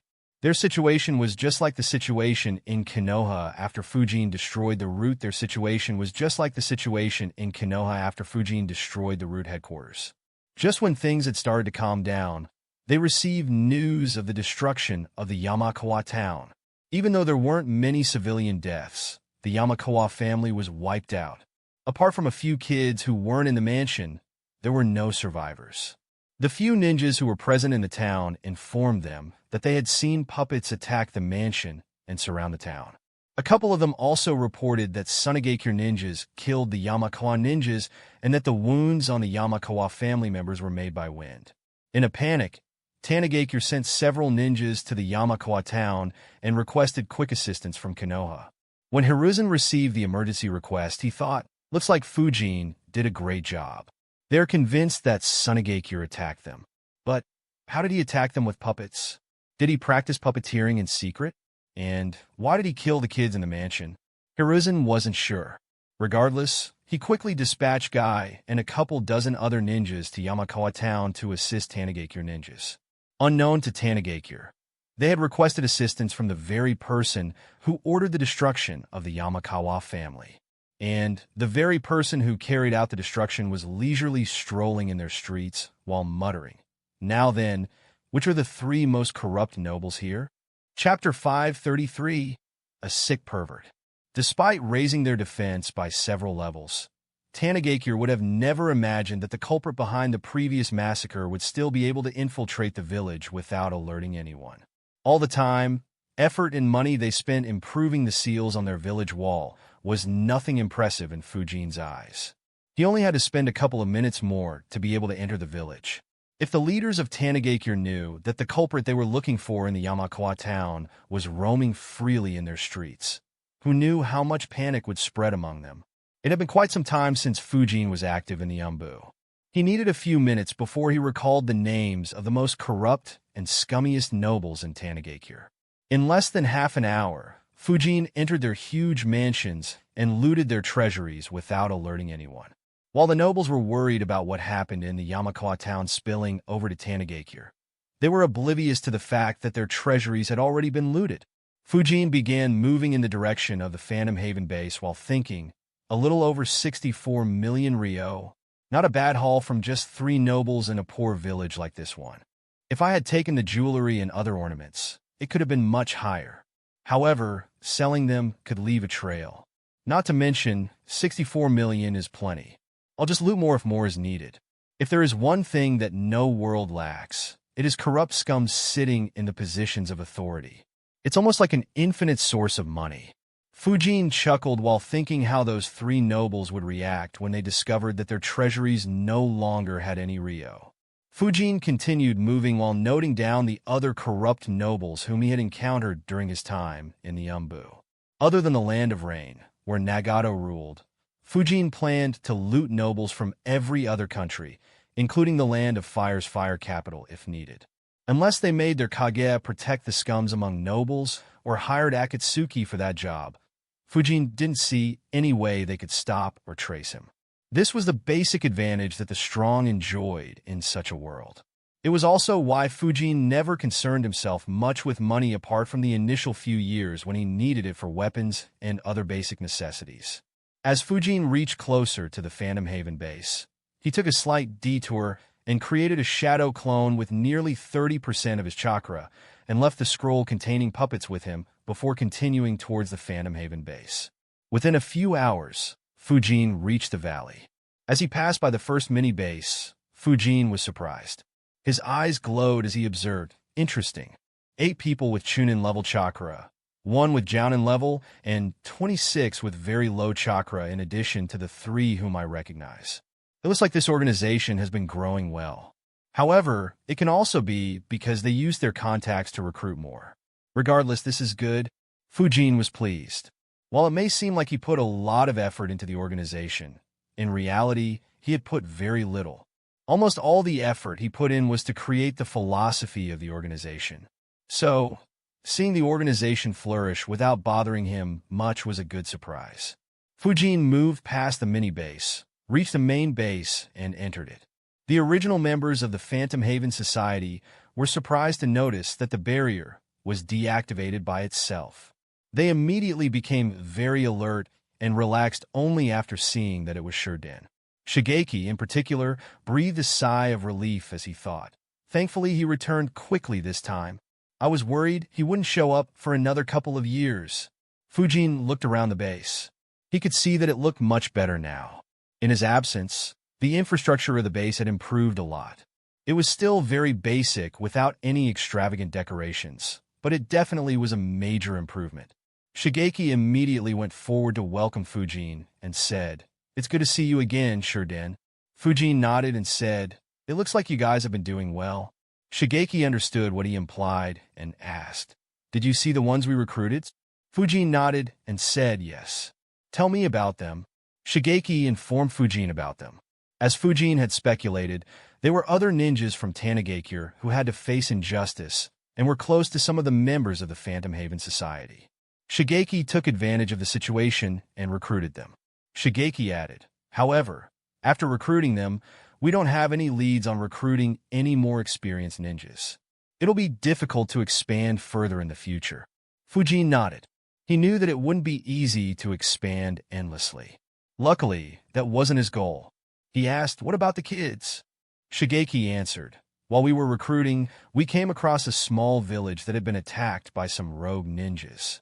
Tanagakure didn't send any aid to them, as they didn't have enough money to request a mission. We helped them to relocate to a nearby village and recruited 26 orphan kids." Fujin said, "That's good. I know that we won't be able to recruit many experienced ninjas. However, we will train the kids with dedication. 10 years from now, we will have numerous capable ninjas to help us achieve our goals." Shigeki and others who had arrived by then nodded. Having been in the Phantom Haven Society for the past few months, they understood that as long as they didn't face any external enemy, the Phantom Haven Society would soon grow very strong. Of course, once they grew to that size, they would inevitably gain the attention of some ninja villages. That's when they would be put to the test. Fujin said, "You guys have done good work with the base.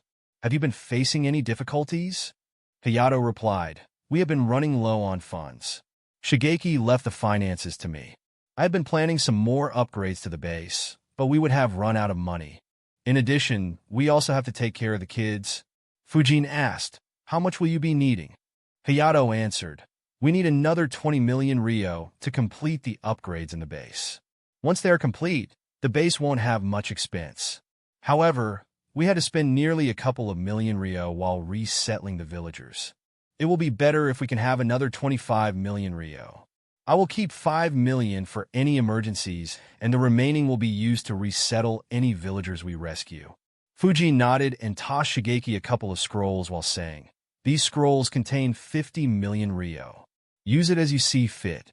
If you face a shortage while I am not present, you can take down any bandit groups and take their money. However, take care to not expose your movements to Tanigakure or any bounty hunters. The former Tanigakure ninjas were surprised to see Fujin take out 50 million ryo so easily. Hayato thought it looks like he was planning to hand us this amount anyways. What does he do to be able to give us such a large budget? Unlike a ninja village, we don't have any businesses, nor do we accept any missions or collect taxes. Though the money is good, being entirely dependent on the funds he gathers isn't a good thing. At some point, we will need to find our own streams of income. Otherwise, the Phantom Haven Society will have a very big weakness. What Hayato and others didn't know was that Fujin had directly stolen the money from 3 of Tanigakure's nobles. In fact, he had 14 million ryo more. However, Fujin decided against handing the entire 64 million ryo as the Phantom Haven Society needed to stick to a budget. If he kept giving an unlimited amount, then it would be inevitable for there to be a lot of splurging and no amount of money would be sufficient. Shigeki said, thank you. We are facing another problem. As he spoke, Shigeki's face displayed worry. He continued, a formidable ninja arrived in the land of rivers around a month ago. His acts have been too evil. Wherever he goes, he captures people and buries them alive. Tanigakure decided to ignore all his actions as they didn't have anyone strong enough to deal with him. I wanted to attack him with our forces, but it would be a close fight, and even if we won, many of us would have died. Remembering your words, I decided against it and waited for you. Fujin was surprised. He wondered, burying people alive? Which sick pervert is that? He asked, who is it? Chapter 534. Replacing Tanigakure? Shigeki answered, Raiga, one of the former members of the 7 Ninja Swordsmen of the Mist. Fujin was surprised. He wondered, what is he doing all the way here? If it's him, then could he also be the one behind those 2 missing Chunin squads that Hiruzen spoke about? Looks like I'll complete my second mission after all. Shigeki continued, Raiga wields the Thunder Sword's Kiba and is the boss of the Kurisuki family. From what we found out, he has several capable ninjas under him, so we won't be able to defeat him by outnumbering him. Fujin nodded and said, you made a good decision by deciding to not attack him. The members of the 7 Ninja Swordsmen of the Mist are generally much stronger than an average elite jounin. Tell me his location. I'll look into him. No one else from Phantom Haven Society is allowed to attack him. Shigeki nodded and informed Fujin about Raiga's location. Since the Kurisuki family was mining gold, finding Raiga was quite easy. After noting down the information, Fujin said, all right, let me meet the new members. I will apply the Phantom Seal on them so that they can enter this base as well.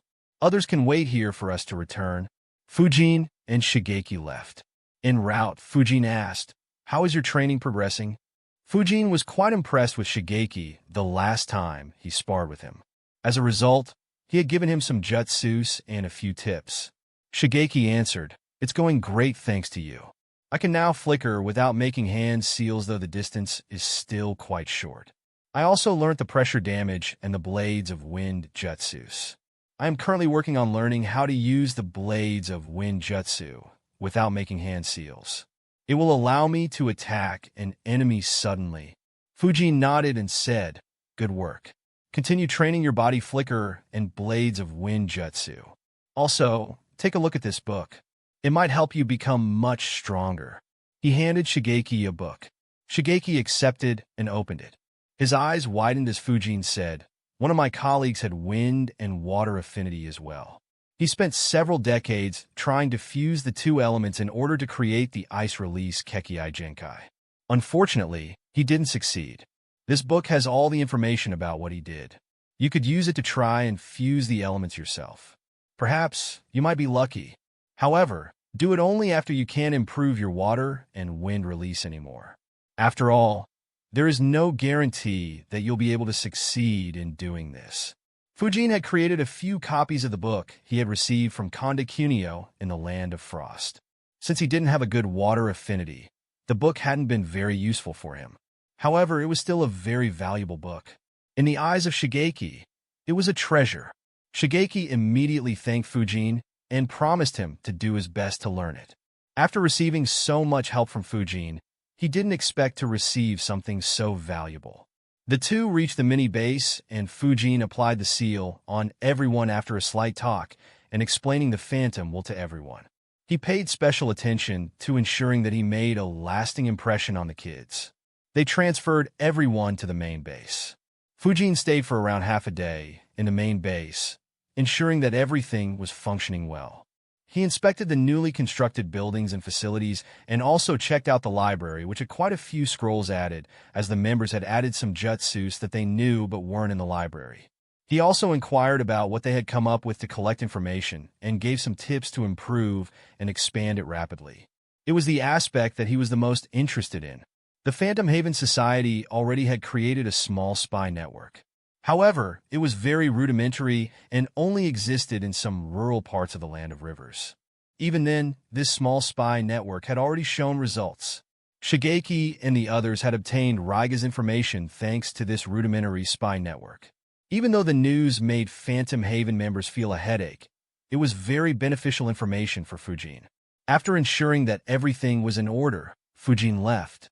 He met up with his clone and took back the scroll before moving towards where Raiga was. En route, his appearance and physique changed. He changed his mask to a demon mask and changed his cloak as well. A smile appeared behind his mask as he thought, Raiga? Who'd have thought that he would come up here? I'm already receiving the benefits of having created the Phantom Haven Society. I wanted some solid swords for this identity. To think that I would receive two that would perfectly suit me. First the Blade of the Thunder Spirit, and now the Kiba Blades. This identity is extremely lucky. Fujin began thinking about the Kiba Blades. The Kiba Blades are nearly the perfect blades for a lightning user. In fact, it might be even better than the Blade of the Thunder Spirit. The Kiba Blades are said to be able to control and manipulate natural lightning to an extent. They might be the perfect tools to create Kirin. Just like the Blade of the Thunder Spirit, they also have an amplification aspect and hence require very little chakra. That said, I guess it will be inferior to the Blade of the Thunder Spirit in this regard. I guess using both swords together, the Blade of the Thunder Spirit for mid-range and the Kiba Blades for close combat and long distance, would be optimal. Oh, well, let me get those blades first. Killing Raiga with my full strength wouldn't be an issue. In fact, it might be a bit too easy. Other than Kisame, none of the 7 ninja swordsmen of the mist are my match. However, he will be a good opponent to test out my progress in lightning. Since Akuro will be using those blades, it's best to take them using this identity. That only leaves one issue. I don't remember properly, but I recall reading about Raiga having a kid with Kekii Jinkai, just like how Zabuza had Haku. That said, I have no idea what that Kekii Jinkai actually is. Regardless, he could be worth recruiting to the Phantom Haven Society, but if I do that, the kid will be aware that Shurden and Akuro are one and the same. Fujin thought for a few minutes before deciding. Oh well, Shurden can't defeat someone like Raiga. I'll just need to apply several seals on the kid if I decide to recruit him. That way, he won't be able to tell anyone. Fujin suddenly heard a scream. Fujin looked in the direction of the scream, and his eyes glowed. He noticed several minute chakra signatures, meaning that they weren't ninjas. Fujin wondered, 44 chakra signatures. Is that a small village? Fujin flickered in that direction to check out what had happened. When he arrived, he was surprised. He muttered, such a large bandit camp. I didn't pay any attention to it as I thought that it was a village. Fujin had sensed the camp from a long distance away. However, considering the number of people, he expected it to be a village and didn't pay any attention. It was only due to the scream that he paid attention to it. Fujin couldn't help but think, Raiga and such huge bandit camps. Though my purpose for creating the Phantom Haven Society was extremely selfish, seeing the state of the land of rivers, it might be a very good thing for the people if Phantom Haven Society replaces Tanagakure. Despite the existence of a rogue elite Jounin, they didn't issue a mission to Konoha to eliminate him, and they are allowing such large bandit camps to thrive in their country. Even their leadership is extremely corrupt.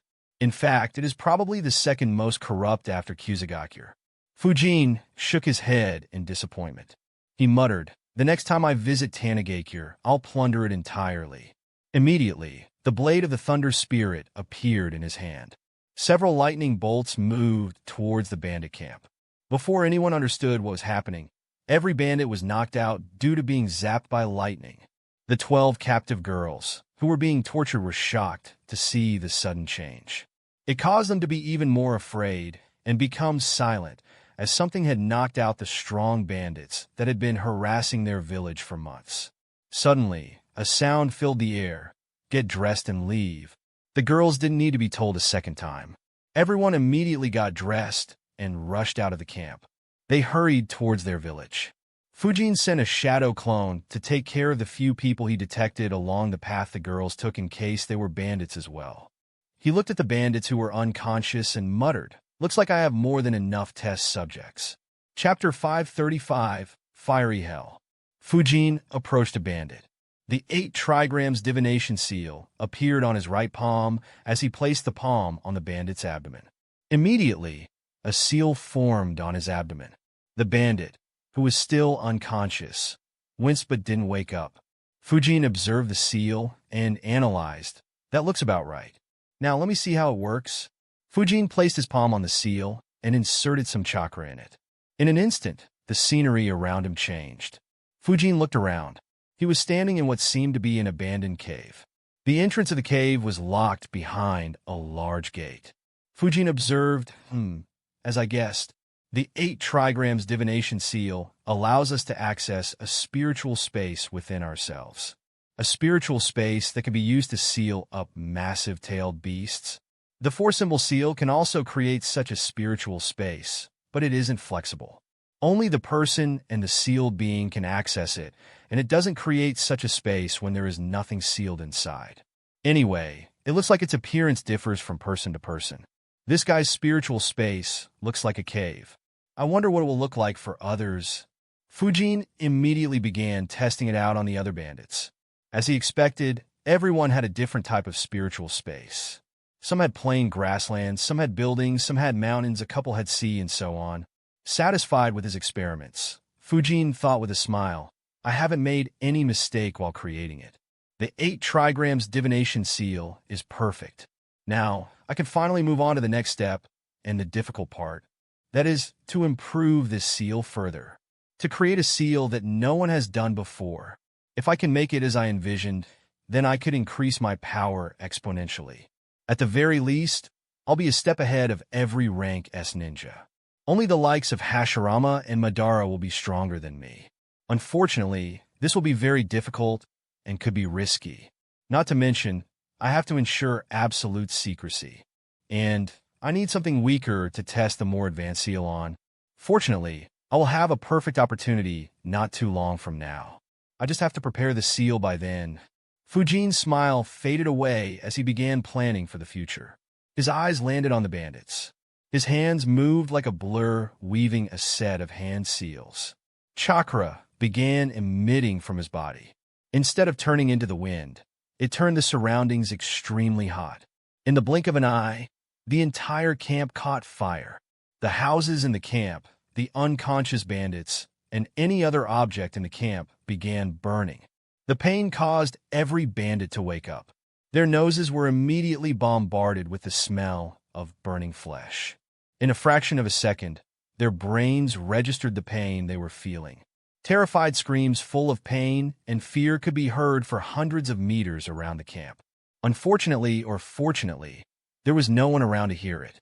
The only one who could hear was standing in the middle of the fire, completely unaffected by the heat and the screams. Some bandits managed to get up to their feet and wanted to run away. To their horror, their feet sunk into the ground. They looked down, and to their dismay, the ground itself was melting. Within a couple of minutes, every bandit met a painful, and traumatizing death. The fire within a couple of minutes, every bandit met a painful and traumatizing death. The fire had thoroughly destroyed their bodies. Their skins and even their bones had melted. In fact, all signs of the camp had been destroyed. The only thing that was left was the burnt ground. The jutsu Fujin had used was fire release, fiery hell jutsu. During the first Great Ninja War, the dozen ninjas who were under Hiruzen's command were captured by Kirigakure ninjas and tortured brutally. By the time Hiruzen reached to rescue them, all he found were their tortured and mutilated dead bodies.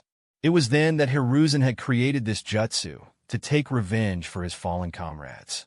When Fujin asked for Hiruzen's help to learn earth and fire jutsus, this was one of the jutsus that he taught to Fujin. As usual, Fujin used an earth jutsu to bury the burnt soil deep underground and make the ground look as good as new. If someone who didn't know about the existence of the bandit camp arrived there, they wouldn't even suspect that there used to be a bandit camp there, let alone think that the remains of 32 bandits were buried there. With the 8 trigrams divination seal tested, Fujin decided, I should rest for the night. Though I am stronger, it'll be best to fight Raiga when I am properly rested. After all, that guy is someone who survived or managed to escape from my duet. While Fujin was dealing with the bandit camp, his clone ensured that the girls reached their village and killed a couple of bandits that they encountered. There were a couple of other bandits as well who weren't in the camp. However, Fujin didn't care about them. The bandits weren't ninjas. There was no reason why a few adults from the village couldn't deal with a couple of ordinary bandits. And that was if those two still dared to continue their activities after seeing that their entire camp was missing. The next morning, Fujin continued his journey. In a couple of hours, he arrived at the village where the Kurisuke family had established their base in. As soon as he reached close to the village, he began hearing loud bells, surprising Fujin, who wondered, what's happening in the village? He flickered and appeared atop one of the cliffs surrounding the village. His eyes glowed as he observed the situation. Some distance away from the village, over a dozen people wearing cloaks were walking towards the graveyard. 4 of them were carrying a coffin. Why? Why did he have to die so young? Walking behind the ones carrying the coffin, one guy was mourning sorrowfully. Despite his words, there didn't seem to be any sorrow in his voice or his facial expressions. He continued mourning, I remember when we met. You were so enthusiastic when I drove away the greedy officials. I remember how happy you were when I threw you into the mines to work for me. I still recall how happy you were to see all your fellow villagers working without any breaks with you. Why did God take away such a kind soul? The group finally reached the graveyard and placed the coffin in a hole. Sounds of struggling and muffled screams could be heard from the coffin. However, none of the cloak people seemed to care. They began pouring soil into the grave. While Raiga was mourning, he suddenly heard a worried voice. Raiga, I can feel that someone is staring at us. I can't sense where he is at, but I have a feeling that he is very strong. Raiga was surprised. He softly muttered, someone even you can't sense, Ramaru? Fujin, who was watching the procession from the top of a cliff, thought, looks like the intel was accurate. The person in the coffin is very much alive. Still, they're burying him. Oh well, it's a good thing that they're already in a graveyard. Will save me some time. Fujin continued watching. He obviously wouldn't go out of his way to save someone and get a weakness while fighting one of the 7 ninja swordsmen of the mist. However, he didn't intend to kill the person either, as it was just a civilian. He just waited for them to finish burying him because, ironically, that would soon be the safest position in the graveyard. Raiga's followers continued pouring the soil until the ground was leveled. Raiga was about to say his final condolences when a ragged voice was heard, a live burial. Now that's something I haven't seen in a long while. The sudden words surprised everyone, including Raiga and Ramaru, who didn't detect anyone. They immediately looked in the direction of the voice and saw Fujin standing there wearing a demon mask and a long black cloak. Most of them immediately drew their weapons. One of Raiga's subordinates shouted aggressively, "Who are you? What are you doing here?" Fujin chuckled and replied, "Just a traveler. I came looking for a village to eat some food. Your little show just attracted me here." Raiga's subordinates immediately became angry as they understood that they were being mocked. One of them said, "You want to eat food? Sure, we will arrange it for you. It shall be your last meal before your funeral." As he spoke, some of the subordinates began walking towards Fujin. Fujin broke out into laughter and replied, "Ha ha, that sounds fun. You guys seem to be the kind of guys who can arrange for my favorite meal as well." Raiga's subordinates were surprised by such an answer. The only ones who weren't surprised were Raiga and Ramaru, who felt that something was odd about the cloaked stranger. Even so, one of his subordinates laughed and asked, "Arrange your favorite meal?" "Ha ha, sure we will. What is your favorite meal?" His laughter and the mocking grins of others froze as an arm poked through his chest, holding his heart in his palm. A whisper was heard through the graveyard. Human Hearts? Chapter 536. Clash of Lightning. Fujin pulled his hand back while holding the heart in his palm. The action of someone so casually ripping the heart out of one of their comrades when they outnumbered him stunned everyone. The body of the heartless guy fell to the ground. The sound finally snapped everyone back to reality as they grabbed their weapons and shouted, "You are dead!" Except for Raiga. Everyone rushed towards Fujin. Raiga carefully observed as he wanted his subordinates to test out Fujin. Ramaru, who was hiding in Raiga's cloak, focused in the direction of Fujin's voice. His eyes had been glowing red the entire time. However, he still couldn't see anything. He whispered in a worried tone, "Raiga, I can't sense him. I'm getting a feeling that something or someone is helping him hide from my ability." Raiga was surprised. This was the first time Ramaru's ability had failed. It was even more surprising as for the first time, he could see the person who Ramaru couldn't sense. While Ramaru's Kekkei Genkai was quite strong, it wasn't a surprise that he wasn't able to detect Fujin. The reason was very simple. Fujin's cloak was so densely covered in seals that there were at least 1,000 seals on that cloak, most of which were for stealth and anti-detection. A little kid like Ramaru didn't stand a chance against such a cloak despite his Kekkei Genkai. Fujin looked at Raiga and his subordinates and thought, He wants him to test me? Why even bother? He should have guessed by now that I'm not weak." Fujin just sidestepped Raiga's subordinate who swung a sword vertically at him. At that very moment, a chakra-enhanced punch landed on his abdomen. The punch obliterated his abdomen. His innards were blown at the Raiga and his subordinates, who were immediately covered in blood. Before they could register what was happening, another 4 people were blown apart in the same manner by Fujin. Seeing their comrades getting blown up in such a manner finally made them understand the difference in their strength. One of them shouted, "Everyone, gather here!" In an instant, all of Raiga's subordinates retreated to the guy who shouted. In a second, they piled up on top of each other, surprising Fujin, who thought, what are they up to? Still, it's a surprise that they aren't terrified yet and are still looking aggressively at me. Whenever Fujin fought against ninjas of minor villages, they always lost their confidence after a few of their comrades died, and they understood the difference in the power between Fujin.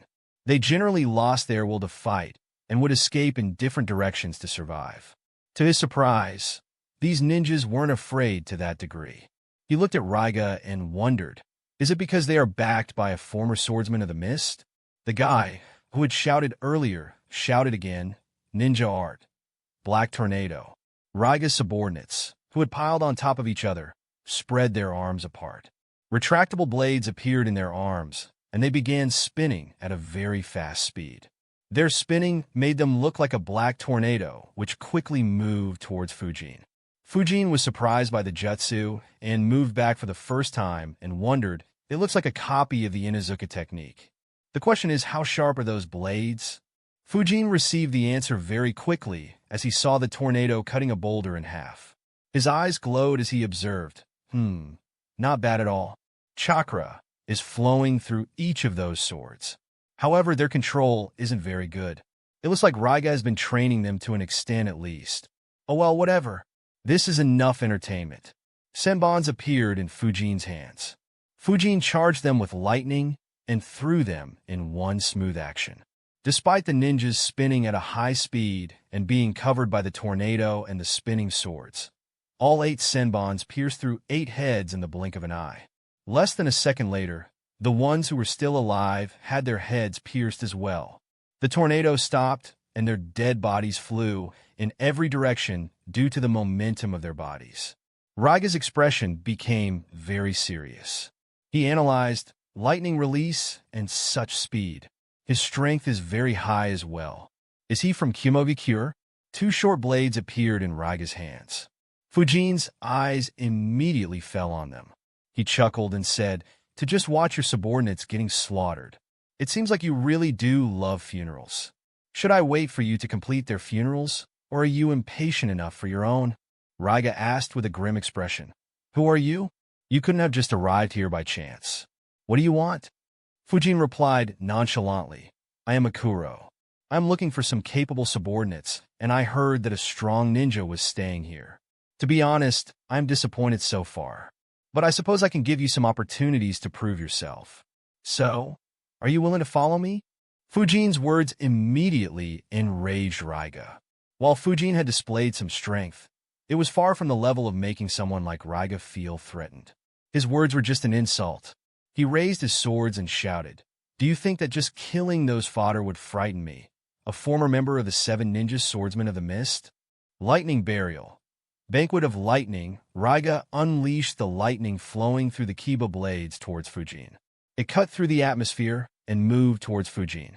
Fujin looked at the attack and thought, "Oh well, it was worth a try." Now, which Kekiai Jinkai does the kid on his back exactly have? Is it controlling dust? The lightning pierced through Fujin's body in the blink of an eye. However, no blood was spilled. Instead, Fujin's image disappeared, and Raiga immediately retreated to dodge the incoming senbons. He dodged 5, and the last one barely managed to create a cut on his left cheek.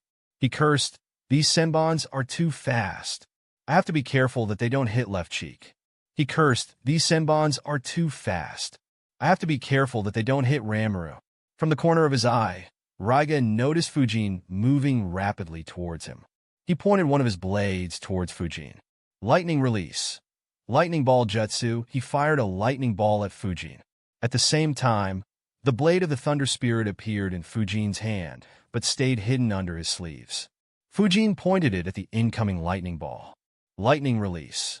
Spinning lightning shot, Fujin fired lightning that compressed into a cone shape and moved forward while spinning like a drill. It pierced through Raiga's lightning ball and reached him in an instant. Raiga fired another lightning ball, which redirected the spinning lightning shot away from him. Taking advantage of the time Raiga needed to redirect and dodge the attack, Fujin slammed his hands on the ground. Lightning release. 4 pillar bind for giant rocks were summoned, surrounding Raiga from all sides. Seeing the pillars, Raiga immediately cursed, "Shit. Hang on, Ramuru." He immediately unleashed a large amount of lightning from his Kiba blades. At the same time, the 4 pillars shot lightning bolts at Raiga. The lightning Raiga unleashed stayed around him, and he began spinning at a fast speed. Ninja art. Thunder Dragon Tornado, Raiga's spinning caused a whirling vortex of wind and electricity to form around him. The 4 lightning bolts hit the vortex and were stopped by it. Fujin was surprised by the development. He analyzed a wind and lightning combination jutsu. Not bad at all. Perhaps I could recreate it, though I won't be able to use it as Fujin. Fujin immediately shot a few lightning-charged senbon at Raiga, but they were deflected due to the lightning spinning in the vortex. The vortex soon took the form of a dragon. However, Raiga didn't use it to attack. Instead, he stayed within the dragon and poured his chakra into the Kiba blades. Lightning release. Fangs of lightning, Raiga launched a lightning bolt into the sky. It hit the clouds and disappeared. Fujin looked into the sky as his eyes glowed. Soon, surprise appeared on his face. The surprise soon turned into a grin as he muttered to himself. It looks like the information was accurate. Now I want these swords even more. As Fujin was staring into the sky, a natural lightning bolt fell towards Fujin. Chapter 537, A Scare. Fujin looked into the sky and saw a lightning bolt falling towards him. Even though Raiga controlled the lightning bolt with the Kiba blades, it didn't include any of his chakra. The lightning bolt was completely natural and hence far more feral. However, Fujin didn't move and instead raised his left arm.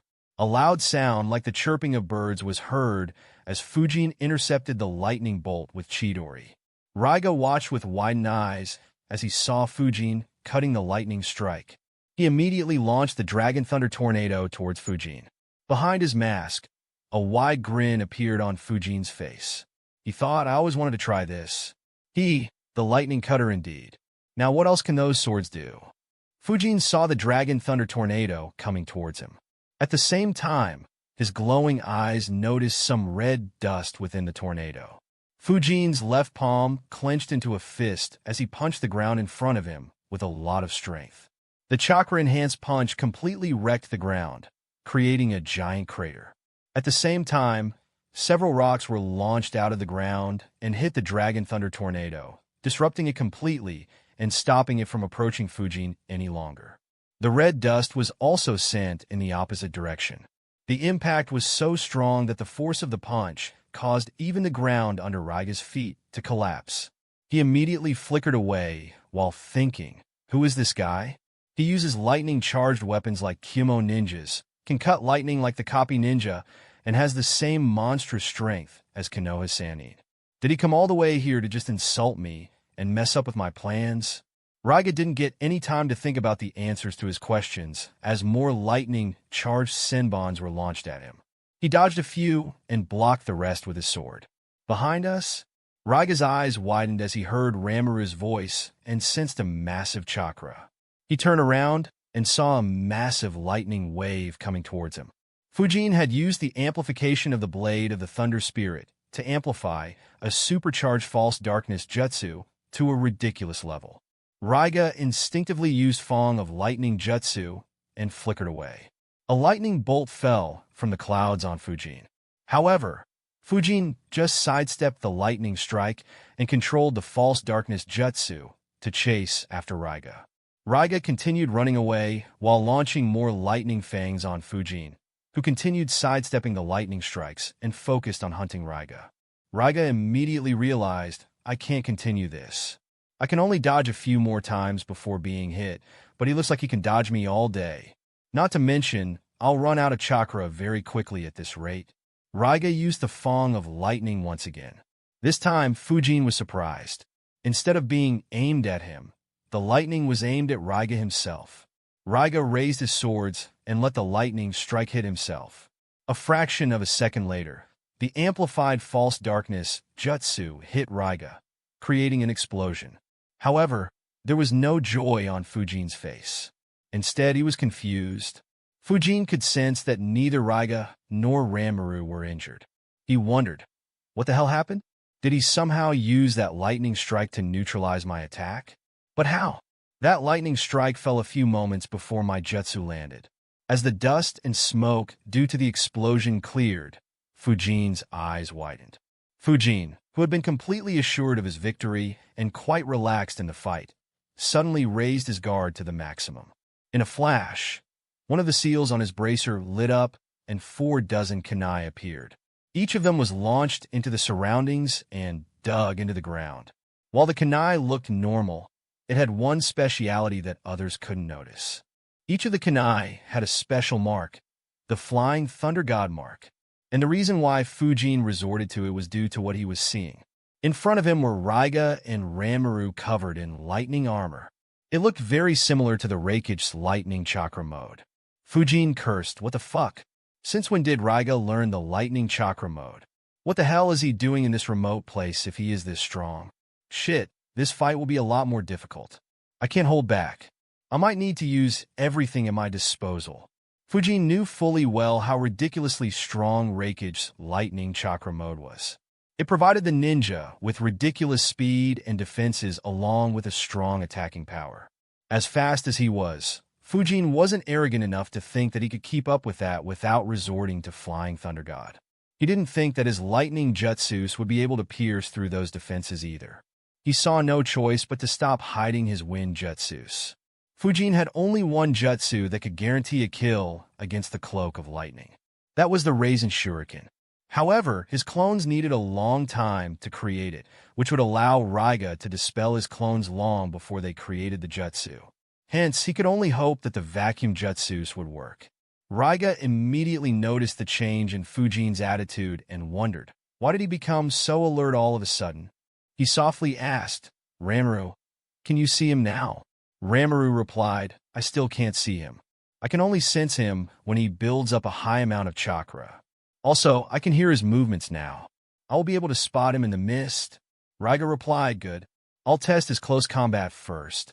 With the Kiba blades in his hand, Raiga moved towards Fujin at a rapid speed. However, confusion appeared in Fujin's eyes once again as he wondered, why hasn't his speed increased? Or is he just pretending to be slow so that he can catch me off guard? Whatever the case, I need to be ready to teleport at any point. Fujin didn't lower his guard and waited for Raiga to attack. Raiga reached Fujin and attacked him with his swords. Knowing that the blade of the Thunder Spirit won't be able to block the Kiba blades, Fujin retreated a few steps and launched more lightning-charged senbons at an extremely close range. To Fujin's surprise, Raiga actually blocked the senbons with his blades instead of trusting his armor. He muttered, strange, very strange. Is this not lightning chakra mode? Or is he pretending?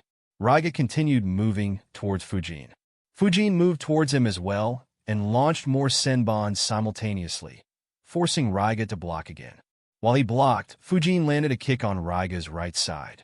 Needless to say, Fujin had concentrated as much chakra as he could in a short time. Raiga's thunder armor was hit. The force of the kick was so high that it broke through every layer of the thunder armor and landed on the right side of Raiga's abdomen. He and Ranmaru were launched horizontally like a cannonball and crashed into the mountain. Fujin didn't chase after them and just analyzed. Weak. That was too weak. That defense probably isn't even 1% of Rakich's defense. The only good thing was that the armor absorbed the impact of my kick and spread it throughout the armor. Otherwise, that kick might have been just enough to cripple him despite having the armor. Fujin sighed internally. What a bummer. This guy scared me for no reason. I even brought out the flying thunder god Kanai's. What Raiga had used was just a jutsu he created with the help of the Kiba blades. The jutsu was called Lightning Release, Lightning Strike Armor. Its main use was enhanced defenses. It didn't provide any increase in speed, nor did it have any offensive capabilities other than zapping anyone who touched it. So even though it looked like the Lightning Chakra mode, it was nowhere near its level. Of course, it wasn't completely useless. Raiga used the defense provided by the armor without compromising on speed to engage opponents in close combat. Since his armor could resist ordinary attacks, it allowed Raiga to focus completely on his offense, providing him with a huge advantage. Other than ninjas at or close to rank S power level, everyone would struggle against this combination. Raiga coughed blood as he gathered himself. Ranmaru was hurt as well due to the crash. Fortunately, Raiga had used his own body as the shield to prevent him from getting harmed a lot, something that Fujin found very peculiar. Ranmaru endured the pain to not distract Raiga. He asked, Raiga, are you all right? Raiga coughed a couple of times more and said, some of my ribs are damaged, but I should still be able to fight. Track and inform me about his movements. Hidden Mist Jutsu. Chapter 538. Uncharacteristic Obsession. The graveyard and the area around it were soon covered in mist. Fujin didn't bother stopping it, as the jutsu was pretty much useless against him. Yet he was surprised as he wondered, is Raiga confident in being able to detect me in such dense mist? Does that kid have more capabilities other than controlling that red dust? I still don't understand what that red dust can do. I thought that it might be something similar to Gaara, but that doesn't seem to be the case. Also, why does Raiga care so much for him? It is so uncharacteristic for him to be so concerned. I initially assumed that it might be a relationship similar to Zabuza and Haku, but that doesn't seem to be the case. Though there is a chance that he might just be acting. Oh well, I'll find out all the answers soon. A thick mist cover engulfed the entire area. Fujin changed his location and activated his chakra field and space-time sensing technique. What he sensed surprised him once again. With his chakra field, Fujin sensed 16 chakra signatures gathered in groups of 2 or 3. However, with his space-time sensing technique, he detected just one disturbance, and his chakra field couldn't detect any chakra signature at that place. It was the first time Fujin had gotten two completely opposite results from his two sensing techniques. 6 shadow clones appeared around Fujin. They flickered to investigate those 16 chakra signatures. Meanwhile, Raiga asked, "Where is he, Ramaru?" Ramaru nervously replied, "I can feel that he is sensing us, but he hasn't been able to find us. However, I can't detect him anymore. I can't hear any sound from him." Ramaru was confused. He didn't understand what was happening with this opponent. It was the first time he had experienced something like this. On the other hand, Raiga was easily able to understand due to his vast experience. He figured out Ramaru was able to hear him earlier because he didn't bother reducing the noise of his movements while fighting against me. However, in the mist, he is paying special attention to ensure that his movements are as quiet as possible. It's the good old hunting in the mist then. That said, I need to be careful. Something about him feels off. It's as if he is hiding something. I also don't understand why he threw the kunai around when I used lightning strike armor. Raiga changed his position as well. Though Ramaru wasn't much help, he had decades of experience in fighting in the mist. It far exceeded Fujin's total experience. If not for the space-time sensing technique, Fujin would have been at a disadvantage in the mist as long as he didn't use wind jutsus. Fujin's clones reached the chakra signatures Fujin had sensed. As expected, there wasn't anyone there. Instead, red dust was present there. His clones analyzed, "I see.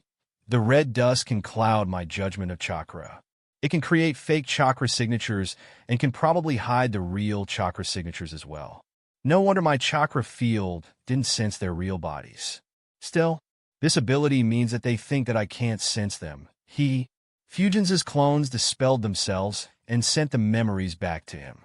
A smile appeared on his face as he muttered, "You didn't think that you'd become the prey in this hunting ground you created, did you, Raiga?" Fujin stealthily moved towards Raiga. Since he still hadn't been attacked in the mist, Fujin was sure that Raiga couldn't sense him. Even so, Fujin knew that he couldn't overdo it. If he built up his chakra, Raiga would feel it easily. Even without it, an experienced ninja like Raiga would have a very high sense of danger. So, Fujin knew that he would have only one chance of ambushing. If he failed, then Raiga would disperse the mist, understanding his disadvantageous position. Raiga was moving stealthily in the mist to find signs of Fujin. Unknown to him, Fujin appeared just a few meters behind him. Fujin pointed the blade of the Thunder Spirit at him. In an instant, a lightning blade appeared and extended straight ahead for 10 meters. Raiga was completely unaware of the danger. Even so, he moved his body to his left instinctively. The lightning blade pierced through the right side of his abdomen, electrocuting him and burning the organs that it passed through. At the same time, a blood-curdling scream was heard. It came from Ramaru, whose right leg had been pierced by the lightning blade. Raiga could endure the pain, but Ramaru couldn't. Raiga became worried for Ramaru, but understood that he couldn't afford to get distracted. He gritted his teeth and launched a lightning ball behind him in less than a fraction of a second after he was hit. Despite his quick action, it was too slow for Fujin, who anticipated and dodged the attack while getting closer to Raiga at the same time. The lightning blade transformed into a lightning whip as he swung it again at Raiga. Raiga raised his swords to defend the attack. The lightning whip hit the Kiba blades. The lightning whip was blocked, but to Raiga's surprise, it somehow forced the Kiba blades to stay in the same spot, making it difficult for him to withdraw the blades. While he would need less than a second to free his swords, Fujin didn't give him the time. He appeared in front of him and kicked his chest.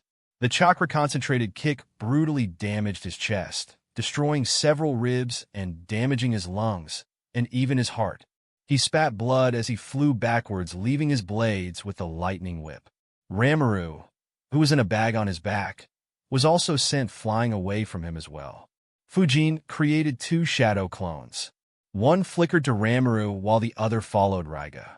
Meanwhile, Fujin observed the swords for a second before storing them in a storage scroll. His main objective for fighting Raiga had been achieved. His Akuro ID now had 3 excellent swords. The collection of his swords was actually better than what Fujin used normally. One of Fujin's clones flickered next to Ramaru's bag, caught it and flickered a few hundred meters. Fujin still wasn't sure what his Kekkei Genkai was.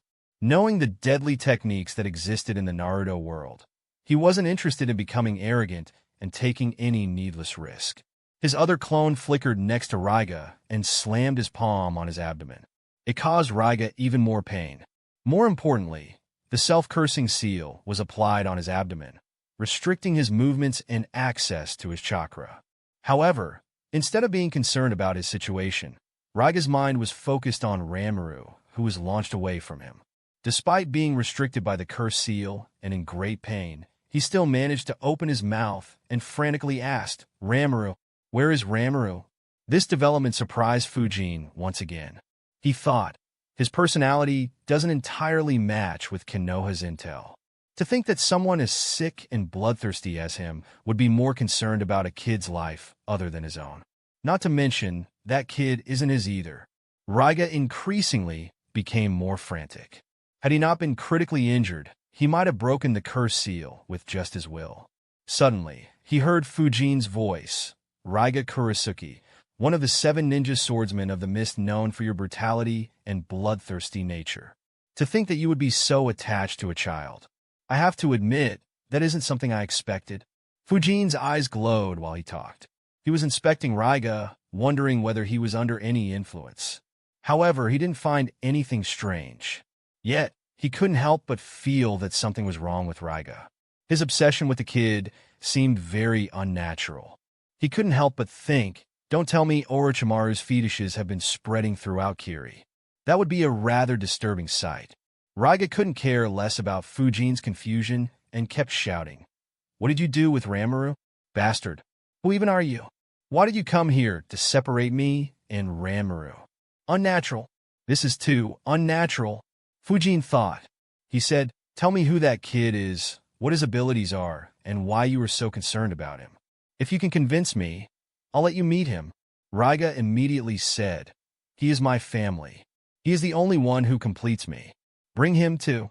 Raiga's words were stuck in his mouth as his throat was slashed. Fujin muttered, "Since you thought about the answers, I can just find the truth myself." Fujin placed his palm on Raiga's head and inserted In chakra into his brain. In a remote village in the land of River, which was only known for its proximity to a gold mine, Raiga Kurisuke, one of the 7 ninja swordsmen of the mist, met his end. It was the second one who had fallen by Fujin's blade. Chapter 539, An Overpowered Kekkei Genkai. Seeing Raiga's state of mind, Fujin understood that he wouldn't be able to get clear answers for him. Even if he did, he couldn't be sure whether the answers were truthful, lies, or Raiga's delusions. The reason why he asked those questions was to make Raiga subconsciously think about them, making Fujin's job of reading his memories easier. While Fujin was dealing with Raiga, Fujin's clone set the bag on the ground.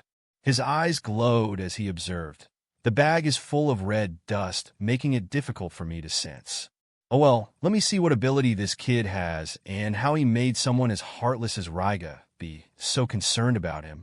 The clone pointed a finger at Ranmaru. A small lightning bolt shot from the tip of his finger and pierced into the bag, zapping Ranmaru. He yelped and immediately lost consciousness. The red dust disappeared as soon as he lost consciousness. Fujin's clone opened the bag and placed the young boy on the ground. He placed his palm on Ranmaru's forehead and inserted In chakra into his brain to read his mind as well. While Fujin was reading Raiga's memories, his shadow clone flickered away and reached the graveyard where someone had been buried alive not too long ago. Since not much time had passed, that man was still alive. Fujin's clone created a small, tiny hole from the ground to the coffin. He created a hole in the coffin to ensure that air would keep flowing into the coffin. He then stayed in the area to ensure that no one came to disturb Fujin or his clone. Since Raiga had been thinking about Ranmaru during the time of his death, Fujin managed to read all of Raiga's memories related to Ranmaru and some other matters in around 10 minutes. The more he read, the more confused he became. At the same time, a sense of alertness appeared in his eyes. Fujin analyzed, "This is weird. Too weird." Someone as heartless as Raiga felt pity for the kid while he was slaughtering an entire village. Even though Ranmaru spoke some words to display sympathy, how can one of the 7 ninja swordsmen of the mist be manipulated this easily? Even Naruto's Talk no Jutsu might not have such an effect. What's even weirder is that Raiga's obsession with Ranmaru just kept increasing over time. And it isn't like Zabuza, whose affection for Haku grew naturally over time. It's some weird sort of obsession that made Raiga care far more for the kid than even himself. He truly believed that he would be incomplete without Ranmaru. A frown appeared on Fujin's face as he muttered. It's almost like he was under some jinjutsu, or perhaps on some drugs. Was it this kid, or was it someone else? Obito's image appeared in Fujin's mind, but he couldn't think of any reason for Obito to do something like that. Fujin sealed Raiga's body while thinking, I'll read the rest of Raiga's memories later. I will be able to learn a lot of Kiri's secrets from him. It might be helpful at some point in the future. Those 2 missing Chunin squads from Konoha were also buried by him. I will need to capture some of his subordinates who were present then, so that I'll have an excuse to give to Hiruzen on how I found them. I'll keep Raiga's dead body with me, instead of cremating and burying the remains like I usually do. Since no one knows that it was me who killed Raiga, it will be safe to use him for Edo Tensei after I learn that jutsu. Though he won't have the swords, he is still stronger than an average elite jounin. Fujin flickered next to the clone who was standing in the graveyard and said, Fujin flickered next to the clone who was standing in the graveyard and said, Watch over the other clone from a distance. Check if there are any issues. Inform me once he is done. The clone nodded and flickered away. Unlike Fujin, who only read a part of Raiga's memories, his clone was reading all the memories of Ranmaru. So he needed far longer. Fujin stayed in the graveyard while planning what to do next. While Fujin was waiting for his clone to be done, the villagers who were working in the mine and a few of Raiga's subordinates who were overlooking the mine looked towards the graveyard from a long distance away with some fear. Not too long ago, lightning had been raining down non-stop around the graveyard. Loud explosions were also heard continuously. They understood that an intense fight was taking place there. However, even after the fight stopped, no one appeared. After waiting for 15 minutes, a couple of Kurisuke family members went to check the situation. However, they didn't return to inform the rest of the situation. No one dared to walk towards the graveyard again. Around an hour later, Fujin's clone was finally done. He dispelled himself, and Fujin received the memories. His mind immediately got to work. The first question that arose in his mind was, which Kekkei Genkai is this? Fujin was both surprised and impressed by Ranmaru's Kekkei Genkai. He thought, it is remarkable. If Danzo or Hiruzen knew about this boy, both would have gone to any extent to get him under their command, make him loyal to them, and perhaps start a new clan in Konoha. The basic ability of his dojutsu is to see past obstacles and see for long distances, just like the Byakugan. In some aspects, it is actually superior to the Byakugan. The perception and the analytical powers this dojutsu grants are excellent at comprehending hidden detail. It was this aspect that caught Raiga off guard, as Ranmaru could analyze him perfectly and was an important reason for Raiga to take Ranmaru with him instead of killing him. Just this ability would have been very good, but his Kekkei Genkai has more features. He can create and control small amounts of red dust. This red dust can be used for masking his and even Raiga's chakra signatures. That was what allowed them to hide from my chakra field. In addition, the red dust can also be used to fabricate perfect chakra signatures to confuse sensors and Byakugan users. In addition, his eyes can also accurately tell whether someone is alive or dead by checking what he thinks is life force. What's even more absurd is that he can transfer his own life force to others and revive them from a near-death situation. That's the same as the freaking Kinjutsu Chiyo developed after decades of research. Seriously, what the fuck is up with this absurd Kekkei Genkai? I had initially thought that it might be Ketsuyugen of the Chinoi clan that the Uchiha clan exiled. But it is quite different and probably much more useful. Fujin could easily see the advantage of being able to transfer life force to heal anyone. If Ranmaru was trained to become an elite jounin, then he could assist a rank S ninja and essentially give them a second chance in battle. In a major war, this ability was too precious and incredibly dangerous for any enemy force. And that was just with one Ranmaru. What if there were a dozen like him? And that was just the basic application. Since it could transfer life force, the first question that popped into Fujin's brain was whether this ability could be used to increase lifespan. Fujin thought for a while before concluding, probably not. However, even if there is a small chance, there is no reason to not test it. If I need life force in the future for some reason, then it'll be good to have a way to get it. Even without it, just having someone who can save me from the brink of death is a good thing. Once my Flying Thunder God range can cover thousands of kilometers, I could just teleport next to him and get him to heal me in a few seconds. Guess I will recruit him after all. That said, I still need to be careful. There are a few things that still don't make sense. For starters, Raiga's obsession with Ranmaru. From Ranmaru's memories, he didn't do anything to make Raiga more obsessed with him. Instead, Raiga's obsession just increased slowly over time.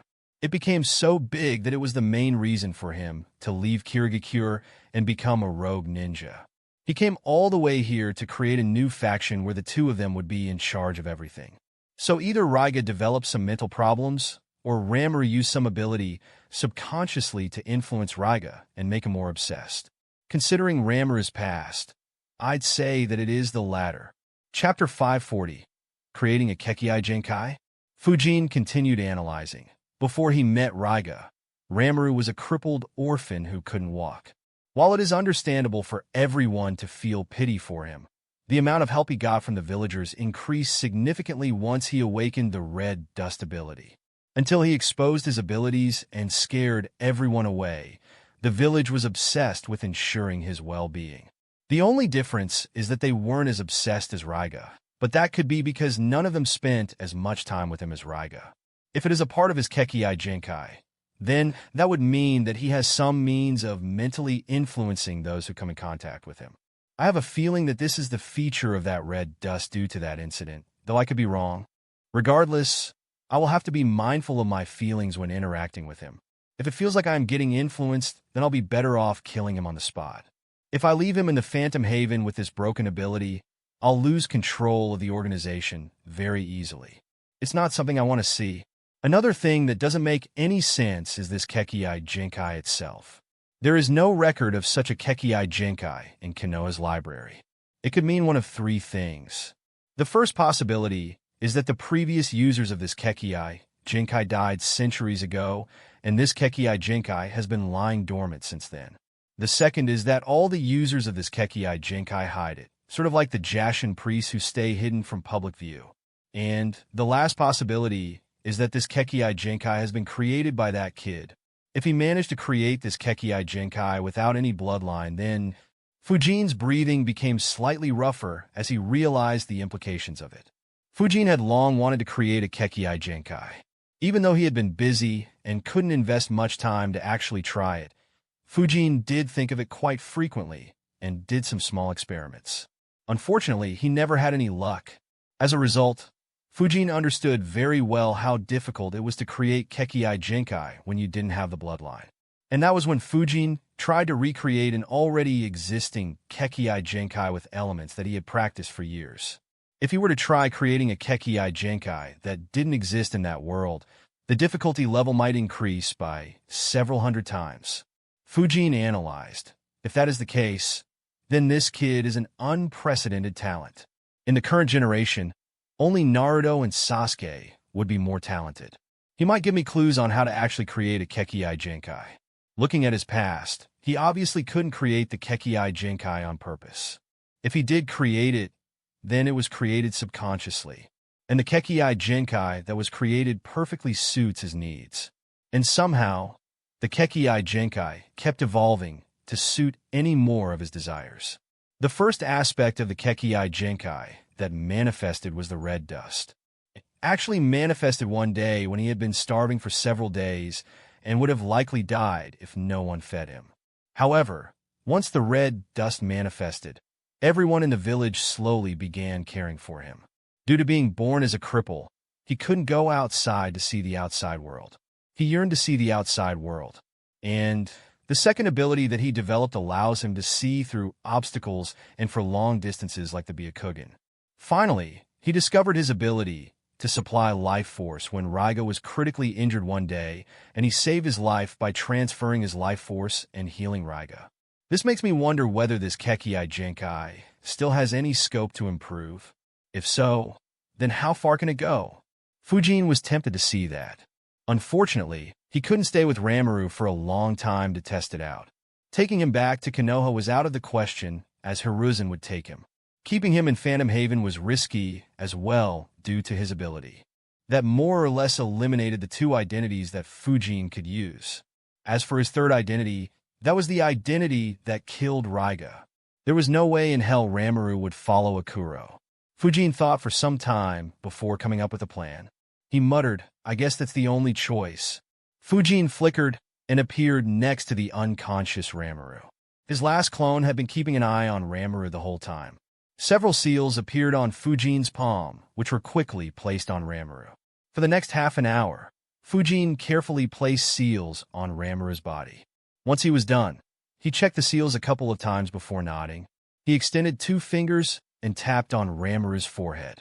In an instant, all the seals on his body began glowing and connected with each other, forming one large pattern. Soon after, every seal on his body disappeared. Just an empty circle was left on his forehead with 3 lines extending on both sides of the circle. Fujin thought, "Perfect. I'll call this seal the Kekkei Genkai seal." A shame that this seal has to be tailored to an individual, which requires a lot of time to observe them properly. Hence, I can't make the seal imprint. Otherwise, this would be a rather useful seal to deal with those pesky Manjikyu and Rinnegan users.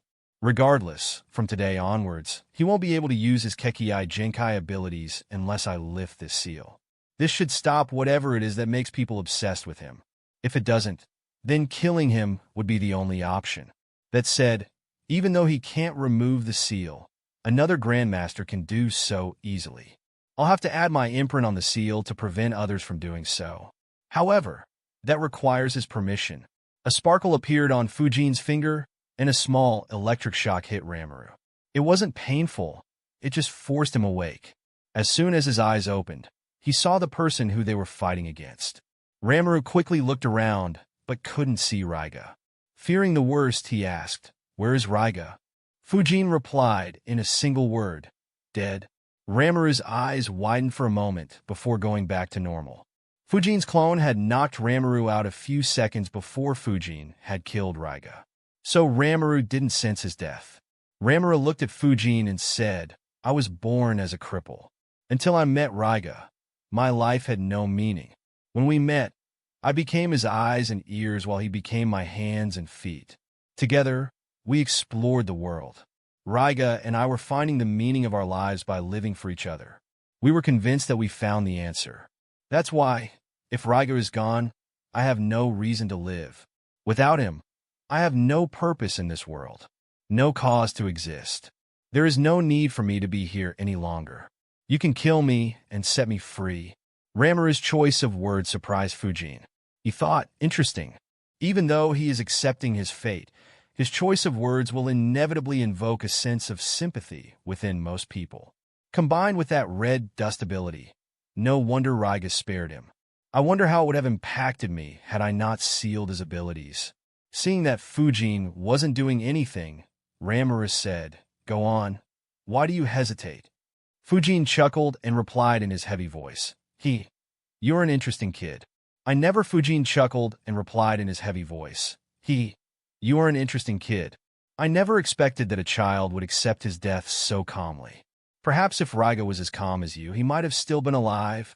Fujin extended his fingers towards Rimuru's forehead and said, "Since you were so calm, I'll grant you a painless death."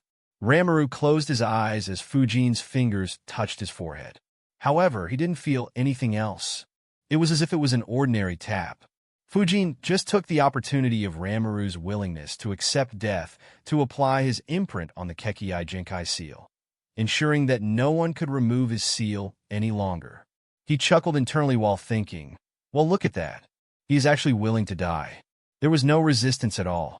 No wonder his words feel so genuine. TSK. To do so without a scheming mind. He will have a talent comparable to Naruto in Talk no Jutsu. I wonder how strong he will become with proper guidance. Rimuru opened his eyes and asked, "Why did you stop?"